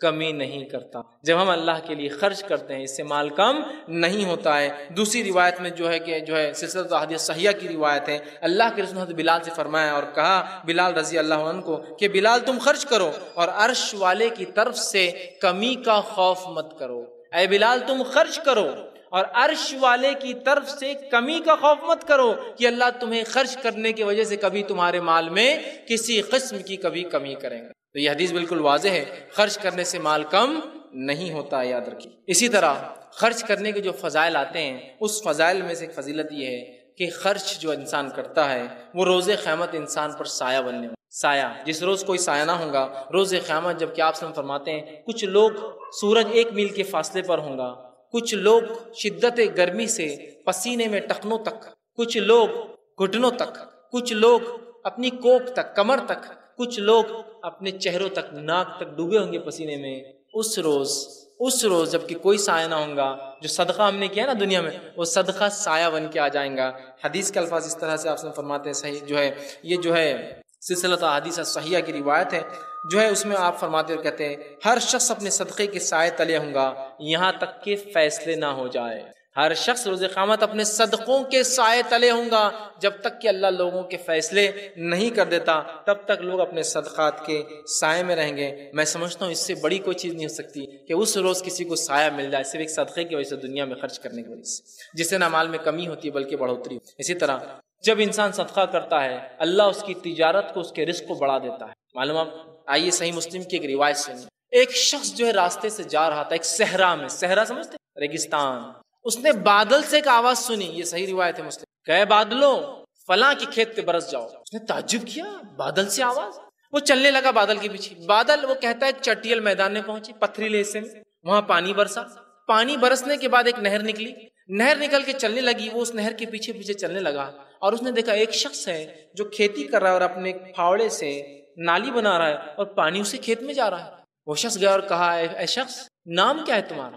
تو اس نے وہی نام لیا جو بادل سے آواز آئی تھی، تو کہا میں نے تمہارا نام بادل سے سنا، تمہیں مجھے بتانا ہوگا تم کیا کرتے ہو کہ تمہارے کھیت کو صحرا میں پانی برسایا جا رہا ہے، بادل پانی برسا رہے ہیں۔ تو کہا اب تمہیں چونکہ معلوم ہو چکا ہے، بتایا جا چکا ہے، میں تمہیں بتاتا ہوں میں کیا کرتا ہوں۔ میں جو یہ کھیتی کر رہا ہوں، اس کھیتی سے جو ریٹرن آتا ہے، جو بدلہ ملتا ہے، جو پھل اگتے ہیں، جو اناج اگتا ہے، اس کی میں 3 حصے کرتا ہوں، ایک اللہ کی راہ میں صدقہ کر دیتا ہوں، 1/3 33.33% صدقہ، ایک ری انویسٹمنٹ کرتا ہوں، واپس کھیتی میں لگاتا ہوں، اور ایک حصہ سال بھر اپنے لیے اسٹاک کرتا ہوں، کھانے پینے کے لیے رکھتا ہوں۔ میں یہ کرتا ہوں، اس عمل کی وجہ سے میرے ساتھ یہ ہوتا ہے کہ ایک اسپیشل بادل آتا ہے میرے لیے برستا اور چلا جاتا ہے۔ اللہ کے رسول نے فرمایا، یہ پچھلی قوموں کا واقعہ ہے، اندازہ لگائیے۔ میں آج کے دور میں یہ کہہ سکتا ہوں کہ 1000 دکانوں کے بیچ میں میری ایک دکان ہے، میں صدقہ کرنے والا انسان ہوں، کسٹمر میری دکان ڈھونڈ کے انشاءاللہ آئیں گا، چونکہ میں صدقہ کرنے والا انسان۔ ڈھونڈ کے آئیں گے کسٹمر، کہاں ہے وہ آدمی؟ 1000 دکانیں مارکیٹ میں، پھر بھی میرے پاس آئیں. کیوں؟ بادل آ رہے ہیں نا، صحرا میں بادل آ رہے ہیں، اس کے لیے اگر برس سکتے ہیں تو کیا اللہ کی برکت جب زیادہ تھی آج کم ہے کیا؟ اللہ کا رحم جب زیادہ تھا آج ہم پر کم ہے کیا؟ نہیں ہے. اللہ اتنی رحمت آج بھی ہم پر کر سکتا ہے، بشرط ہم ایسے اعمال تو کرنا چاہیے. بارش برس رہی ہے، اس کے لیے اس کے رزق کا سامان دیا جا رہا ہے. میں عام زبان میں کہہ رہا ہوں آپ کو کہ کسٹمر بیس اللہ مجھے ایسا دیں گا کہ مجھے نہ دیکھ کر بھی میرا بزنس چل رہا ہوتا ہے نا. کچھ لوگوں کی تجارت میں لوگ تعجب کرتے ہیں، کہاں بیٹھا ہوا ہے تو تیرے پاس کسٹمر آتے ہیں اور ہم نے بڑے بڑے شو روم کھول لیا، آدمی داخل بھی نہیں ہوتا ہمارے پاس. اس کا ایک اجر، اس کے ایک عمل ہے پیچھے، جس کی وجہ سے اس کے کسٹمر اللہ بھیج رہا ہے اس کے پاس، بارش دے رہا ہے. یہ فائدے ہیں اس کی خرچ کی. اسی طرح جو ہے اللہ کے راہ میں خرچ سے جو ہے اللہ تعالیٰ جو ہے خیر کے دروازے کھول دیتا ہے اور دنیا کے معاملات آسان کر دیتا ہے. ویسے اتنے فوائد ہیں اللہ کے راہ میں خرچ کے، ممکن ہی نہیں کہ میں اتنے وقت میں رکھوں، میں کچھ رکھ رہا ہوں بڑے اہم چن. خیر دیتا ہے اور دنیا کی زندگی آسان کرتا ہے. آئیے اللہ رب العزت کیا فرماتا، سورہ لیل سورہ نمبر 92 اور اس کی آیت نمبر 5 سے لے کر 11 میں اللہ نے فرمایا اور کہا فَأَمَّا مَنْ آتَى وَاتَّقَى، اور جس نے عطا کیا، خرچ کیا اور اللہ کا تقوی اختیار کیا، وَصَدَّقَ بِالْحُسْنَى، اور حق کی تصدیق کی جو نبی اکرم صلی اللہ علیہ وسلم لے کر آئے ہیں، تو فرمایا فَسَنُيَسِّرُهُ لِلْيُسْرَى، اس کے لیے ہم راستے آسان کر دیتے ہیں دنیا میں جینے کے اور آخرت میں کامیاب. پھر آگے فرمایا اور کہا وَأَمَّا مَنْ بَخِلَ وَاسْتَغْنَى، اور جس نے بخل کیا، کنجوسی کی اور اپنے آپ کو بری سمجھا اس سے کہ غنی مجھے کیا ضرورت ہے اس خرچ ورچ کرنے کی، تو جس نے بخل کیا، کنجوسی کی اور اپنے آپ کو اس چیز سے بری سمجھا، اس کے بارے میں اللہ فرماتا ہے اور کہتا وَكَذَّبَ بِالْحُسْنَى، اور نیکی کو، نبی کی اس بات کی تصدیق نہیں کی، ان کی بات کو نہیں مانا. فرمایا فَسَنُيَسِّرُهُ لِلْعُسْرَى، ہم اس کے لیے دنیا اور آخرت کی زندگی مشکل کر دیتے ہیں، مشکل و پریشانی میں ڈال دیتے ہیں. پھر فرمایا اور پھر فرمایا وَمَا یغنی عنہ مالہ اذا تردی، اور جب وہ جہنم میں گرے گا اس کا مال وہاں ذرہ برابر بھی کام آنے والا نہیں. تو دیکھیے کیسی بہترین بات ہے. مال خرچ کرو ایمان کے ساتھ، بدلہ یہ پاؤ کہ دنیا کی زندگی آسان، آخرت کا راستہ آسان. مال مت خرچ کرو، بخیلی کرو، حق سے منہ موڑو، دنیا کی زندگی مشکل اور آخرت میں گرنے سے، جہنم میں گرنے سے مال بچانے والا ذرہ برابر بھی نہیں، ذرہ برابر بھی بچانے والا نہیں مال، یاد رکھیں. ٹھیک، تو یہاں دیکھیے اللہ رب العزت نے یہ بات. اسی طرح اللہ کے راہ میں مال خرچ کرنا تزکیہ نفس کی پاکی کے لیے ضرورت ہے. آپ بولیں گے تزکیہ نفس کا مال خرچ کرنے سے کیا ریلیشن؟ اتنا گہرا ریلیشن ہے جس کی کوئی انتہا نہیں. کوئی انسان اپنے نفس کا بغیر مال خرچ کی تزکیہ، صفائی، پاکی کر ہی نہیں سکتا. یاد رکھیں، اس لیے کہ مال خرچ کرنے سے اچھی صفتیں آتی ہیں اور مال خرچ نہیں کرنے سے بری صفتیں پیدا ہوتی ہیں. مال خرچ کرنے والے کے اندر خیر خواہی کا جذبہ ہوتا ہے، بھلائی کا جذبہ ہوتا ہے، ایثار کا جذبہ ہوتا ہے، رشتہ قائم کرنے کا جذبہ ہوتا ہے، اچھائی کا جذبہ ہوتا ہے. مال روکنے والے سے جو ہے اس سے کوئی خیر نہیں، اس سے بخل ہوتا ہے، وہ دھوکہ دے سکتا ہے، خون خرابہ کر سکتا ہے، رشتوں کو توڑنے والا ہوتا ہے. اس لیے کہ مال بچانا ہے نا. تو مال خرچ کرنے سے نفس میں ایسی اچھی صفتیں اور ایسے اچھے اخلاق پیدا ہوتے ہیں جو مال جمع کرنے سے اتنے ہی اس کے الٹے بری صفتیں اور برے اخلاق جمع ہوتے ہیں. یاد رکھیں، سیرت کا واقعہ ہے، جنگ موتا کا ایک واقعہ آتا ہے کہ ایک شخص نکلے، جنگ موتا ہو گئی، رات کا وقت ہے، اب لوگ جا رہے زخمیوں کو ڈھونڈنے. وہ نکلے اور سوچا کہ اپنے بھائی کو تلاش کرتے ہیں، شاید بچا ہو یا آخری سانسیں لے رہا ہو. آیا تو نہیں ہے، دیکھ لیتے ہیں. پانی کی مشکیش لی، پانی کی تھیلی لی، سوچا پلا دوں اگر بچ جائے یا مل جائے. فوراً پہنچتے ہیں، ان کے بھائی نظر آتے ہیں، آواز آتی ہے پانی کی. فوراً پہنچتے ہیں، مرنے کو تھے، بالکل قریب ہیں. اس وقت جو ہے وہ پانی ڈالنے کی جو ہے منہ میں کوشش کرتے ہیں. فوراً بازو سے ایک اور کراہنے کی آواز آتی ہے. تو یہ شخص جو کرا رہا ہے، ان کا بھائی، کہتا ہے پہلے اس کے پاس چلے جاؤ، وہ زیادہ مستحق نظر آتا ہے پانی. وہ وہاں سے اٹھتے ہیں اور پانی پلانے اس کے پاس جاتے ہیں. وہاں پہنچتے ہیں، ایک اور کراہنے کی آواز، تھرڈ. وہ کہتا ہے وہ زیادہ مستحق. وہاں سے اٹھتے ہیں، وہاں پہنچتے ہیں، جب اس کو پانی منہ میں ڈالنے کو ہوتے ہیں اس کی روح نکل جاتی ہے. واپس پلٹتے ہیں، اس کی روح نکل جاتی ہے. بھائی کے پاس آتے ہیں، وہ بھی مر چکا. کیا اخلاق ہے، مر رہا ہے آدمی لیکن دوسروں کا سوچ رہا ہے. وہ بول رہا ہے، سمجھ رہے ہیں بات؟ یہ صفت تبھی پیدا ہو سکتی ہے اس سماج میں، ان لوگوں میں جو خرچ کرنے کے عادی ہے، جو جمع کرنے کے عادی ہے. ان میں صفت کبھی نہیں پیدا ہو سکتی. خرچ کرنا اتنے اعلیٰ اقتدار پیدا کرتا ہے جس کی کوئی انتہا نہیں. تو خرچ کرنے سے نفس کا تزکیہ ہوتا ہے. اللہ رب العزت نے اس بات کے تعلق سے قرآن میں بیان کیا. سورہ توبہ سورہ نمبر 9 آیت نمبر 103 نے فرمایا، کہا خذ من اموالہم صدقات تطہرہم وتزکیہم بہا وصلی علیہم ان صلاتک سکن لہم واللہ سمیع علیم. اے نبی، آپ سے فرمایا خذ من اموالہم صدقات، آپ ان کے مال سے صدقات لیجئے تاکہ ان کے نفسوں کو آپ پاک کریں. ان کے نفسوں کو پاک کرے اور ان کو تطہر ہو، ان کو صاف کرے، ان کی طہارت حاصل ہو، اور ان کے مالوں کو جو ہے تم ان کی نفسوں کو پاک کرو۔ تو گویا مال خرچ کرنے سے نفس میں کیا ہوتا ہے؟ پاکیزگی پیدا ہوتی ہے، یاد رکھیے۔ اور یہ پاکیزگی واقعی میں خرچ کرنے جو آتی ہے وہ ایک سماج کو جو خرچ کرتا ہے پتہ چلتا ہے۔ اسی طرح جو ہے مال خرچ کرنے سے قبر کے عذاب سے انسان بچتا ہے۔ آپ صلی اللہ علیہ وسلم فرمایا، عقبہ بن عامر رضی اللہ عنہ حدیث کے راوی ہے، وہ فرماتے ہیں اور کہتے ہیں، سلسلۃ الاحادیث صحیحہ میں روایت ہے، آپ نے فرمایا بے شک صدقہ کرنے والوں سے صدقہ قبر کی گرمی کو بجھا دیتا ہے۔ صدقہ جو ہے یہ قبر کی گرمی کو بجھا دیتا ہے، اور مومن قیامت کے روز اس کے سائے تلے ہوں گا صدقہ۔ تو صدقہ دینے سے قبر کے عذاب سے یا قبر کی گرمی سے انسان بچ جاتا ہے۔ تو اپنی حاجت کو پوری کرانے کا طریقہ میں بتا رہا ہوں، 2 رکعت نفل پڑھیے، اس کے بعد اللہ سے مانگیے۔ مانگنے کے ادب بھی بتا دیتا ہوں، حالانکہ اس میں نہیں ہے، لیکن بتا دیتا ہوں ادب کیا ہے مانگنے کا، ورنہ یہ ادب بھی ہم بھول جاتے ہیں۔ آپ صلی اللہ علیہ وسلم نے ایک بار دیکھا، ایک شخص آیا، اس نے 2 رکعت نماز پڑھی، اس کے بعد اس نے دعا مانگی اور چلے گیا۔ آپ نے کہا اس کی قبول نہیں ہوئی۔ پھر ایک شخص آیا، 2 رکعت نماز پڑھی، اس کے بعد اللہ کی حمد و ثنا کی، اللہ کے رسول پر درود بھیجا اور پھر دعا کی، آپ نے کہا قبول ہو گئی۔ تو دعاؤں کے آداب کیا ہے؟ نماز پڑھا آپ نے 2 رکعت نفل، اس کے بعد سب سے پہلے اللہ کی حمد و ثنا کیجیے۔ اب اللہ کی حمد و ثنا کیا ہے؟ کوئی بھی سورہ فاتحہ پڑھی حمد و ثنا ہے، سورہ اخلاص پڑھی حمد و ثنا ہے، تعریف کیجیے اللہ کی، آیت الکرسی پڑھی حمد و ثنا ہے، خاص الفاظ کوئی ثابت نہیں، رسول اللہ جو پڑھنا چاہے پڑھی، ہوگی حمد و ثنا۔ رسول پر درود کیا ہے؟ اللہم صلی علی محمد، درود ابراہیم پڑھ لیجیے۔ پھر کہیے اپنی دعا، اے اللہ میرا فلاں فلاں مسئلہ فلاں مسئلہ فلاں مسئلہ فلاں مسئلہ، ایسی دعا کیجیے۔ اور اس میں بھی یہ دعا کیا کیجیے ہمیشہ، ورنہ ایسا نہ ہو کہ ہم اپنے بد دعائیں اپنے لیے مانگے دعا سمجھ کر، اے اللہ میرے لیے خیر اور بہتر ہو، اس دین کے لیے، میرے معاش کے لیے اور میری آخرت کے لیے، تو قبول کر۔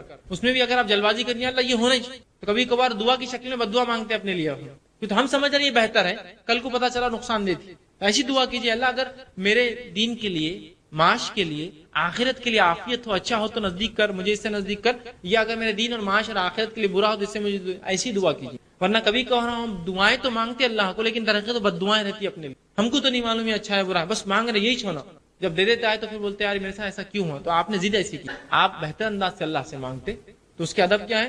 اللہ کی حمد و ثنا، رسول اللہ پہ درود، اور اپنی حاجت کا پھر اللہ کے سامنے رکھنا اور اللہ کو اس معاملے میں سپرد کر دینا، تو بہتر جانتا ہے، میں تو مانگ رہا ہوں، بہتر ہے تو مجھے دے دے، اگر میرے لیے چیز بہتر نہیں تو مجھ سے دور کر دے، ٹھیک۔ اور دعاؤں کو پکے الفاظ میں مانگنا چاہیے، یہ بھی ایک ہم سے غلطیاں ہوتی ہیں۔ رسول اللہ فرمایا دعاؤں کو پکے الفاظ میں مانگو، اے اللہ تو یہ چاہے تو ایسا کر دے، نہیں مانگنا اللہ کو، کون اس کے اوپر کون ہے جو اس کو چاہے گا؟ اللہ کے اوپر کوئی اتھارٹی جو تو چاہے گا تو اس کی، اے اللہ اگر بہتر ہے تو یہ میرے لیے کر دے، پکے الفاظ، سمجھے؟ رسول اللہ فرمایا دعائیں پکے الفاظ میں کیا کرو، کچے الفاظ میں نہیں۔ اے اللہ اگر تو بہتر سمجھے تو کر دے، کیوں؟ اللہ کو معلوم ہے کیا بتا، اگر اللہ بہتر ہو تو کر دے، تو بہتر سمجھے تو کر دے، کیوں؟ بہتر ہو تو کر دے، بہتر نہیں ہے تو مت کر، پکا الفاظ، کچے الفاظ مت ادا کیجیے، ایسے الفاظ مت ادا کیجیے جو ڈاماڈول والے ہو، تو اللہ کے اوپر رسول اللہ فرماتے کوئی حاکم تھوڑی ہے جو طے کرے گا، تو چاہے تو، چاہت کیا ہے؟ اللہ تو سمجھے بہتر تو کر دے، نہیں سمجھے بہتر تو میرے لیے برا ہے تو دور کر دے مجھ سے۔ رسول اللہ دعائیں پکے الفاظ میں مانگا کرو، یہ مت کہا کرو تو چاہے تو فلاں، تو چاہے تو اللہ کے اوپر کوئی تھوڑی اتھارٹی ہے جو اس کی چاہت اور نہیں چاہت۔ پکے الفاظ میں اللہ بہتر ہو تو کر دے، نہیں بہتر ہے تو دور کر دے، بس ختم، ایک دم بہترین الفاظ، پکے الفاظ، کچے الفاظ میں نہ کرے، ٹھیک۔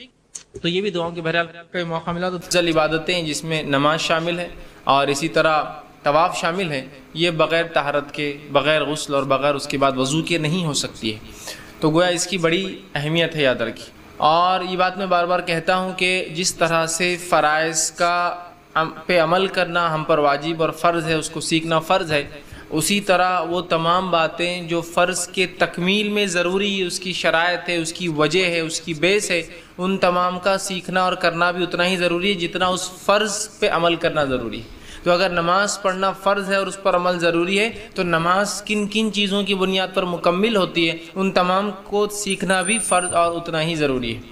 اگر زکوٰۃ دینا فرض ہے تو زکوٰۃ کی تکمیل کے لیے جو جو چیزیں ہوتی ہیں، اس کے مسائل، کتنے نصاب پر زکوٰۃ نکلیں گی، اس کا معلوم کرنا بھی فرض ہے۔ اگر حج کرنا فرض ہے تو اس کا طریقہ سیکھنا بھی ہم پر فرض ہے اور تمام چیزیں کرنا بھی اس کی فرض ہے، ٹھیک ہے۔ تو اسی طرح جو ہے نماز چونکہ ہم پر فرض ہے تو اس کی شرط طہارت ہے، اور طہارت میں غسل بھی شامل ہے اور وضو بھی شامل ہے، یاد رکھیے۔ تو بہرحال کچھ باتیں میں جو ہے طہارت کے احکام کے تعلق سے آپ کے سامنے بہرحال آج رکھنے کی بہرحال کوشش کروں گا۔ مکمل عنوان اس میں کور کرنا میرے لیے ممکن نہیں ہوگا، لیکن بہرحال اہم نکات رکھتے ہوئے تاکہ باقی باتیں اور بھی آپ جو ہے مختلف کتابوں کے ذریعے سیکھ سکتے ہیں، رکھنے کی کوشش کروں گا۔ سب سے پہلی چیز تو یہ کہ طہارت کی اہمیت اور فضیلت کیا ہے آپ تمام اور ہم تمام جانتے ہیں۔ نبی اکرم صلی اللہ علیہ وسلم نے طہارت کو آدھا ایمان کا، الطہور شطر الایمانی، پاکی یا طہارت، صفائی ستھرائی، اچھے اپنے آپ کو اچھا رکھنا، اپنے ماحول اپنے سماج کو صاف ستھرا رکھنا، خود کو پاک رکھنا، اپنے کپڑوں کو پاک رکھنا، اپنے بیٹھنے کی جگہوں کو، اپنی عبادت کی، تو میں گویا تمام چیزوں میں پاکی کا شریعت نے حکم دیا۔ اور شریعت صرف پاکی کا حکم نہیں دیتی ہے، شریعت صرف ظاہری پاکی کا حکم نہیں دیتی ہے، شریعت ظاہری اور باطنی دونوں پاکی کا حکم دیتی ہے۔ انسان کا باطن بھی پاک ہو، مطلب اندرون بھی پاک ہو، جس کے لیے شریعت کہتی ہے حسد، جلن، کینہ، برائی، بد اخلاقی، بے ادبی، ان سے بچا کرو، اس لیے کہ یہ برائی ہے۔ اندرونی صفائی بھی چاہتی ہے، اور شریعت بیرونی صفائی، ظاہری صفائی بھی چاہتی ہے، کہ شریعت کہتی ہے کہ طہارت لو، وضو کرو، غسل سے رہو، پاک رہو اور فلاں۔ تو گویا شریعت دونوں طہارتیں چاہتی ہے، ایک طہارت جو اندر کی ہو، انسان اندر سے پاک ہو، اور ایک طہارت جو باہر کی ہوتی ہے کہ انسان ظاہری طور سے پاک ہو، اور دونوں ہی اہم ہیں۔ اگر ہم اب ظاہری طہارت کی میں بات کروں گا، یہاں جب پاکی کی بات کروں گا، تو آپ یہ مت سمجھیے باطنی ضروری نہیں ہے، باہر سے تو بڑا وضو صاف ہے اور دوسروں کے بارے میں کینہ رکھتے ہیں، بغض رکھتے ہیں، نفرت کرتے ہیں، حسد رکھتے ہیں، دھوکہ دینے کا سوچتے ہیں، نقصان پہنچانے کا سوچتے ہیں، یہ بھی درست نہیں۔ اور وہیں اگر اندر سے پاک ہوں اور پھر وضو اور طہارتوں کو اہتمام نہیں، نمازی نہیں پڑھتے، تو پھر وہ بھی بیکار ہے۔ تو دونوں ہی طہارتیں شریعت میں اہم ہیں، ٹھیک، اور اس کے بڑے فضائل ہیں۔ جیسے کہ ایک آیت میں نے آپ کے سامنے تلاوت کی، جو سورہ بقرہ کی آیت نمبر جو ہے 222 ہے، اس کا ایک حصہ اللہ نے کہا اور فرمایا ان اللہ یحب التوابین و یحب المتطہرین، اللہ توبہ کرنے والوں کو اور پاک رہنے والوں کو، طہارت رکھنے والوں کو، صفائی اور ستھرائی رکھنے والوں کو پسند کرتا ہے۔ تو ایک توبہ کرنا اور دوسرا صفائی۔ تو توبہ اندرونی پاکی کا ذریعہ ہے، انسان جو گناہ کرتا ہے اندرونی، حسد، جلن، بغض، کینہ، بد اخلاقی، تمام چیزیں، گالی دے دیا، جھوٹ بول دیا، دھوکہ دے دیا، اندرونی برائیاں ہیں، تو توبہ کو پسند کرتا ہے، اور ظاہری پاکی کو پسند کرتا ہے، مطلب اندرونی پاکی کے لیے توبہ، ظاہری پاکی کے لیے بھلے دونوں پاکیزگی کو پسند کرتا ہے نا۔ کیا فرمایا ان اللہ یحب التوابین، اللہ توبہ کرنے والوں، مطلب اندر سے جو پاک کرے، غلطی ہوگی پاک کر لی اپنے آپ کو، توبہ اس کا ذریعہ ہے گناہوں سے پاک ہونے کا۔ وہ یحب المتطہرین، اور ظاہری پاک رہنے والوں، اندرونی پاک اور ظاہری پاک دونوں ملا کر اللہ دونوں سے محبت کرتا ہے، ٹھیک۔ تو اس سے میں سمجھتا ہوں اس کی فضیلت ہمیں پتہ چلتی ہے۔ لیکن آج ہم اس سماج میں دیکھتے ہیں کہ جہاں ہم رہتے ہیں مسلمان پاکیزگی سے بہت دور ہے، دونوں ہی قسم، اندرونی پاکیزگی اور ظاہری جو ہے باہر کی پاکیزگی، دونوں سے بہت دور ہوتے ہیں۔ مطلب یہ کہ نہ اندر کا ہم صاف رکھنے کی سوچتے ہیں، ٹھیک، اور نہ ہی ظاہری پاکیزگی ہماری نظر آتی۔ کچھ حد تک اگر ظاہری پاکیزگی ہم اپنے گھر کے حد تک یا اپنے جسم کے حد تک کر بھی لیتے ہیں، تو باقی جگہ ہمارا کوئی ایمفسائز، کوئی اہمیت نہیں ہوتی ہے۔ جیسا کہ میرا گھر صاف ہے تو میرے گھر کا کچرا میرے گھر کے بالکل سامنے ہوتا ہے، تو یہ کون سی پاکیزگی کہ اپنی جگہ کو تو پاک کرو اور اپنے گھر کے سامنے لوگوں کو تکلیف پہنچاؤ۔ یا میرا گھر تو بہت صاف ستھرا ہوتا ہے جس کے اندر روز واشنگ ہو رہی ہے، لیکن اس کا گندا پانی جو ہے سامنے سڑک پر آتا ہے، جس کے ذریعے کئی لوگ بے طہارت گندگی میں اور ان کی طہارت خراب ہوتی ہے، صفائی خراب ہوتی ہے، اس کی مجھے کوئی فکر نہیں ہوتی۔ تو ایسا نہیں، ہمیں اپنے نفس کو، اپنے گھر کو، اپنے محلوں کو، ہمارے سماج کو، ہماری بستیوں کو، ہمارے شہروں اور ملکوں کو ہمیں پاک رکھنا ہے، یاد رکھیں، اس لیے کہ ہمارا دین اس کی تعلیم دیتا ہے، دین اس کی تربیت دیتا ہے، دین بار بار اس کے بارے میں ہمیں جو ہے متوجہ کراتا ہے، ہمیں اس کا حکم دیتا ہے، یاد رکھیں، ٹھیک ہے۔ تو یہ بڑی اہم چیز ہے۔ اب آئیے، اللہ رب العزت اپنی کتاب میں طہارت کا ہمیں حکم دیتا ہے، اور سورہ مائدہ سورہ نمبر 5 اس کی آیت نمبر 6 میں اللہ رب العزت نے فرمایا اور کہا وَإِن كُنتُمْ جُنُوبًا فَاتَّطَهَّرُوا، کہ اگر تم میں سے کوئی جنوبی ہو جائے، جنوبی کا معنی ہوتا ہے ایسا آدمی کہ جس کو غسل واجب ہو، ٹھیک، ایسا آدمی جس کو غسل واجب ہو، تو کہا اگر تم میں سے کوئی شخص جنوبی ہو جائے جس پر غسل واجب ہو تو وہ کیا کرے؟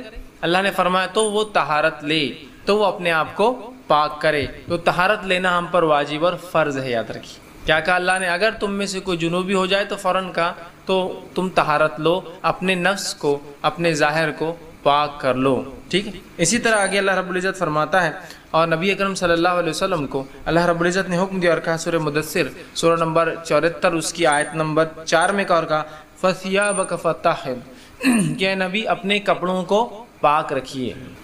ثوب کا معنی ہوتا ہے ڈریس جو اوپر انسان پہنتا ہے۔ فَثِيَابَكَ فَطَهِّرْ، کہ نبی اپنے کپڑوں کو آپ جو ہے پاک رکھیے، صاف رکھیے۔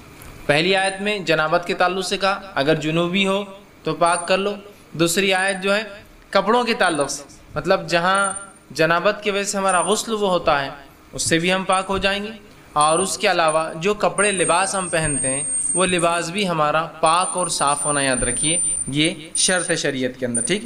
اب اسی طرح تیسری جگہ جو آیت میں نے آپ کے سامنے تلاوت کی، اللہ رب العزت سورہ بقرہ سورہ نمبر 2 آیت 222 میں فرماتا اور کہتا ہے ان اللہ یحب التوابین و یحب المتطہرین، اللہ تعالیٰ جو ہے توبہ کرنے والوں کو، اور اسی کے ساتھ ساتھ فرمایا طہارت رکھنے والوں کو، مطلب جو ہے جو توبہ کرتے ہیں مطلب اندرونی جو ہے برائیاں جو ہوتی ہیں اس کو پاک کرتے ہیں، اور ظاہری اعتبار سے جو ہے وضو کرتے ہیں غسل کرتے ہیں ان کو پسند کرتا ہے۔ اسی طرح نبی اکرم صلی اللہ علیہ وسلم فرمایا، سنن ابو داؤد کی روایت ہے، اور طہارت کے تعلق سے فرمایا کہا مفتاح الصلاۃ الطہور، کہ نماز کی چابی طہارت ہے، مطلب غسل اور پھر وضو، نماز کی چابی طہارت ہے، مطلب اس شخص کی صلاۃ قبول نہیں ہوتی جس کی طہارت درست نہ ہو، تو یہ اس کی شرط ہے۔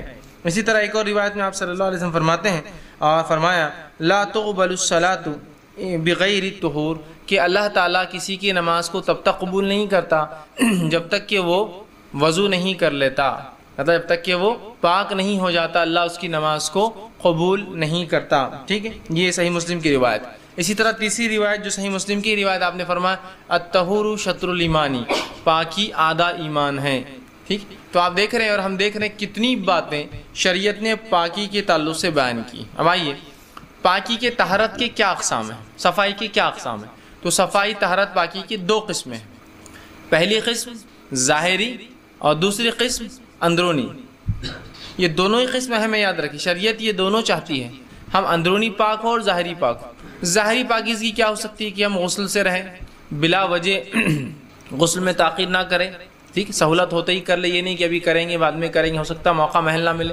اسی طرح جو ہے ہم باوضو رہنے کی کوشش کریں، اور نماز تو بہرحال وضو کے بغیر قبول ہی نہیں ہوتی ہے۔ اپنے کپڑوں کو ہم صاف رکھیں، ہم جہاں رہتے ہیں کھاتے پیتے ہیں اس جگہ کو صاف رکھیں، جہاں عبادتیں کرتے ہیں وہ جگہ ہماری صاف ہو، ہمارے محلے ہماری بستیاں اور ہمارے شہر جو ہے یہ صاف، یہ ہوا ظاہری طہارت۔ اور اندرونی طہارت میں مراد حسد، کینہ، بغض، تکبر، برائی، گالی دینا، بری باتیں دوسروں کے بارے میں خیال رکھنا، اسی طرح جو ہے برے قبیح جو ہے افکار جس کو کہیں گے، سوچ بھی رکھنا یا ایسے خیالات بھی لانا، ان سے بھی ہمیں اپنے آپ کو کیا کرنا پڑے گا، پاک کرنا پڑے گا۔ تو طہارت کی شریعت میں دو قسمیں ہیں، ایک طہارت جو ظاہری ہوتی ہے اور ایک طہارت جو اندرونی ہوتی ہے، دونوں کی اپنی اہمیت ہے۔ اندرونی طہارت خراب ہو جائے تو توبہ اس کا ذریعہ ہے صاف کرنے کا، برائی دل میں تھی کچھ تھا توبہ کر لیجئے۔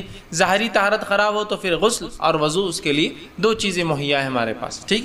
اب آئیے طہارت کن چیزوں سے حاصل ہوتی ہے؟ طہارت حاصل کرنے کو، پاکی حاصل کرنے کو، اور اب میں ظاہری، میرا جو اب پورا عنوان رہے گا ظاہری پاکی پر ہے۔ اب جو طہارت حاصل کرنا ہے ہم کو تو وہ کن کن چیزوں سے طہارت ہو سکتی ہے؟ تو طہارت جو ہے، پاکی جو ہے، صفائی اور ستھرائی جو ہے، شریعت میں ہم دو چیزوں سے حاصل کر سکتے ہیں، پہلا پانی اور دوسرا پاک مٹی۔ صاف پانی مطلب پاک پانی ظاہر سی بات ہے، اور صاف مٹی، پاک مٹی، یہ دو چیزوں سے انسان طہارت حاصل کر سکتا ہے، یاد رکھیے شریعت، ٹھیک۔ اس کے تعلق سے جو سادہ پانی جس کو ہم کہیں گے یا صاف پانی جس کو ہم کہیں گے، میں سادہ پانی اس لیے کہہ رہا ہوں کہ بہت ساری چیزیں ہوتی ہیں جن کو پانی کہا جاتا ہے لیکن وہ پانی ہوتے نہیں، جیسا گلاب کا پانی، پانی تو ہے لیکن گلاب ہے۔ سادہ پانی اس لیے میں کہہ رہا ہوں، مطلب پانی جو جھیل میں ہو، ندی میں ہو، سمندر کا ہو، بارش کے ذریعے جو آتا ہو، نہروں کے ذریعے جو نکلتا ہو، کنووں سے جو نکلتا ہو، یہ سادہ پانی ہے۔ اس میں کچھ ملاوٹ ہو جائے تو پھر وہ پانی تو ہوتا ہے لیکن اس کے ساتھ آپ گلاب کا پانی، عطر کا پانی، مطلب کوئی چیز لگ جاتی ہے، سادہ پانی ہونا ایک، اور دوسرا مٹی سے طہارت حاصل ہوتی ہے۔ پانی کے تعلق سے اللہ رب العزت اپنی قرآن میں فرماتا ہے اور کہتا ہے وَأَنزَلْنَا مِنَ السَّمَاءِ مَاءً طَهُورًا، سورہ فرقان سورہ نمبر 25 آیت نمبر 48 میں فرمایا کہ ہم نے آسمان سے پانی کو اتارا جو پاک ہوتا ہے۔ اب آسمان سے اترا ہوا پانی جھیل، ندی، نالے جس کو کہیں گے، کنویں اور نہریں اور جھیلوں میں اور سمندر، بہرحال ان تمام جگہ آپ کو مل سکتا ہے۔ اس پانی سے چونکہ یہ پاک ہے، یہ ہمیں طہارت دے سکتا ہے، یہ ہمیں پاک کر سکتا ہے، یاد رکھیے، ٹھیک۔ تو پہلی چیز پانی ہے جس سے ہم طہارت حاصل کر سکتے ہیں۔ اسی طرح نبی اکرم صلی اللہ علیہ وسلم فرماتے ہیں، اور بحقی کی جو ہے روایت آپ نے فرمایا پانی پاک کرنے والا ہے، الا یہ کہ اس میں اس کا بو، ذائقہ اور رنگ کسی بری چیز کی وجہ سے بدل جائے۔ پانی پاک ہے، پاک کرنے والا ہے سوائے اس کے کہ اس کا رنگ، بو، اور آگے فرماتے ہیں اس کی بو، ذائقہ یا رنگ کسی چیز کے ملاوٹ سے، گندی چیز کی ملاوٹ سے بدل جائے تو تب اس سے وضو یا طہارت حاصل نہیں ہوں گی۔ ایسا پانی جس کا رنگ مکمل بدل جائے، جو پانی کہلانے لائق نہ ہو، بو تبدیل ہو جائے، مطلب پانی عموماً کوئی بو نہیں دیتا، ایسی تبدیلی آئے جو غیر فطری ہو، جیسا پانی میں گھاس آنے سے ایک بو ہوتی ہے لیکن اس سے کوئی فرق نہیں پڑتا ہے، غیر فطری، اتنی کوئی چیز مل جائے کہ اس کی خوشبو تبدیل ہو گئی، ٹھیک ہے۔ اسی طرح جو ہے اس کا جو ہے ذائقہ اگر تبدیل ہو جائے، ذائقہ تبدیل مطلب کوئی چیز کی ملاوٹ ایسی ہو جائے کہ اب وہ پانی کہلانے لائق نہیں ہے، آپ بول سکتے پانی لیکن گندا پانی، گندگی زیادہ ہے اس لیے گندے کا لفظ ساتھ اٹیچ ہو گیا اسے، تو پھر ایسی 3 اگر چیزیں بدل جائے تو پھر پانی پانی نہیں رہیں گا اور اس سے طہارت جو ہے نہیں حاصل ہو سکتی، ٹھیک ہے۔ لیکن کیا ہے؟ رنگ، بو۔ اور ایک بات یاد رکھ لیجیے، پانی کو جو ہے جس کی تعداد مقدار بڑی ہو اس کو کوئی گندگی ناپاک نہیں کر سکتی، یہ بات بھی یاد رکھیے، ٹھیک ہے۔ انشاءاللہ تفصیلات آگے آئیں گی۔ جیسا کہ آپ ایک جھیل کے کنارے گئے، جس جھیل میں بھینسیں بھی نہا رہی ہے، انسان بھی نہا رہے، کتے بلی بھی اس میں ہیں، اور لاشیں بھی پڑی ہے چڑیاؤں کی، کتے بلیوں کی غلاظت بھی دکھ رہی ہے، لیکن چونکہ وہ جھیل ہے اس میں پانی کی تعداد بہت زیادہ ہے جس کی بنیاد پر وہ پانی خراب نہیں کہلائیں گا۔ آپ صلی اللہ علیہ وسلم فرمایا خلتین سے زیادہ اگر پانی ہو تو اس کو کوئی ناپاک نہیں کر سکتی، سوائے اس کی کہ ناپاکی زیادہ اور پانی کم ہو جائے، ٹھیک ہے۔ خلتین کا معنی ہے ایک قلہ جو ہوتا تھا نبی اکرم صلی اللہ علیہ وسلم کے زمانے میں، ایک ڈرم ہوتا تھا، رنجن ہوتا تھا جس کو قلہ کہتے تھے عربی میں، اور ایک قلے کے اندر 275 لیٹر پانی آتا تھا، تو آپ نے فرمایا خلتین مطلب 2 قلے، مطلب 275 جمع 275، 550 لیٹر سے زیادہ اگر پانی ہو جائے تو کوئی چیز اس کو ناپاک نہیں کر سکتی۔ اب بہت سے لوگ سوال کرتے پانی میں چھپلک گر گئی مر گئی تو، لیکن اگر خلتین سے زیادہ ہے ناپاک نہیں ہوتا، 550 لیٹر سے زیادہ ہے پانی ناپاک نہیں، اس لیے کہ یہ پانی کی وہ کوانٹٹی ہے 550 لیٹر جس کے اندر کوئی چھوٹی موٹی چیز اشیاء گر جائے تو اس سے پورا پانی خراب نہیں ہوتا، چونکہ وہ ڈائلیوٹ ہو جاتی ہے، وہ چیز سمجھ رہے بات کو، وہ ڈائلیوٹ ہو جاتی ہے اس کی غلاظت، ٹھیک ہے۔ تو بہرحال خلتین سے زیادہ پانی ہو تو آپ جیسا جھیل کے کنارے ہیں، اب بھینسیں تو آپ بولتے نہیں بھائی میں تو بھینسیں میں وضو نہیں کر سکتا، اب جھیل میں تو میں سمجھتا ہوں خلہ تو کوئی بات ہی نہیں ہے، اتنا زیادہ پانی ہوتا ہے کہ مطلب جس کو کہیں گے thousands and millions of litre ہوتا ہے، تو وہاں کیا آپ ناپاکی کا مسئلہ؟ ہاں ظاہری جو ہے اس کو ہٹا دیجئے، تو اس کے آگے والے حصے میں آپ اپنا وضو کیجئے، جا کر غسل کی ضرورت ہے غسل کیجئے، ٹھیک ہے۔ تو پانی جو ہے پاک ہے، پاک کرنے والا ہے سوائے اس کے کہ اس کی بو، رنگ اور جو ہے اس کا ذائقہ کوئی چیز بدل دے، ٹھیک۔ مطلب اب خلتین پانی ہے اور اتنی ہی کوانٹٹی میں غلاظت مل گئی جس سے اس کے رنگ بو بدل گیا تو پھر ضرورت نہیں اس کو استعمال کی، ہوتا ہے نا کبھی ایسا، ٹھیک۔ اب اسی طرح دوسری چیز جس سے ہم پاکی حاصل کر سکتے ہیں وہ چیز ہے پاک مٹی، پاک مٹی، ٹھیک ہے۔ اور پاک مٹی سے مراد یہاں دھول ہے، یاد رکھیے دھول ہے، مٹی یا وہ چیز جو گیلی نہ ہو، چونکہ جب گیلی ہو جائیں گے تو کیچڑ ہو جائیں گا، مٹی نہیں کہلائیں گی وہ چیز، ٹھیک ہے۔ پاک مٹی کا قصد کرو، اور اللہ رب العزت نے اس تعلق سے نبی اکرم صلی اللہ علیہ وسلم فرماتے ہیں، مسند احمد کی روایت، زمین میرے لیے سجدہ گاہ اور پاک کرنے والی بنائی گئی ہے، زمین اس امت کے لیے سجدہ گاہ اور پاک کرنے والی چیز بنائی گئی ہے۔ اور اس بات کے تعلق سے رسول اللہ نے ایک دوسری روایت میں فرمایا کہ 2 چیزیں ایسی جو مجھے دی گئی یا اس امت کو دی گئی جو پچھلی امتوں میں نہیں تھی، ٹھیک ہے۔ پہلی چیز یہ کہ میرے امت کے لیے مٹی کو باعث طہارت بنا دیا گیا، پچھلی امتوں میں کچھ بھی ہو جائے آپ کو وضو فرض تھا، پانی کے ذریعے غسل اور وضو کرنا فرض تھا، مٹی کا نہیں تھا۔ اور دوسری چیز جو میری امت کو دی گئی جو پچھلی امتوں میں نہیں تھی وہ یہ تھی کہ میری امت کے لیے ساری زمین سجدہ گاہ بنائی گئی، اور پچھلی امتوں کے لیے ایک مخصوص مقام اللہ طے کرتا تھا اور وہیں آ کے نماز پڑھنا پڑتی تھی، ساری زمین۔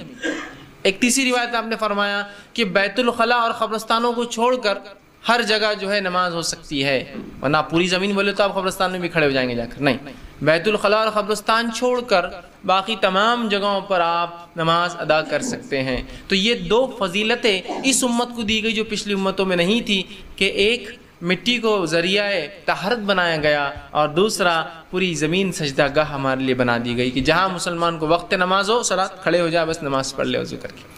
دوسرا اللہ رب العزت قرآن میں فرماتا ہے سورہ نساء سورہ نمبر 4 آیت نمبر اس کی 43 میں، اور فرمایا فَلَمْ تَجِدُوا مَاءً فَتَيَمَّمُوا صَعِيدًا طَيِّبًا، اگر تم میں سے کوئی شخص اپنے بیویوں سے ملا ہو، رفع حاجت پیشاب پیخانے کو جا کر آیا ہو، اور اس کے بعد اللہ فرماتا ہے فَلَمْ تَجِدُوا مَاءً، پھر تم کو پانی نہ ملے تو پھر کیا کرو، فَتَيَمَّمُوا صَعِيدًا طَيِّبًا، تو پھر تم پاک مٹی کا قصد کرو۔ صعیداً طیباً کا لفظ یاد رکھیے، اور پاک مٹی وہی ہوتی ہے جو سوکھی ہوتی ہے.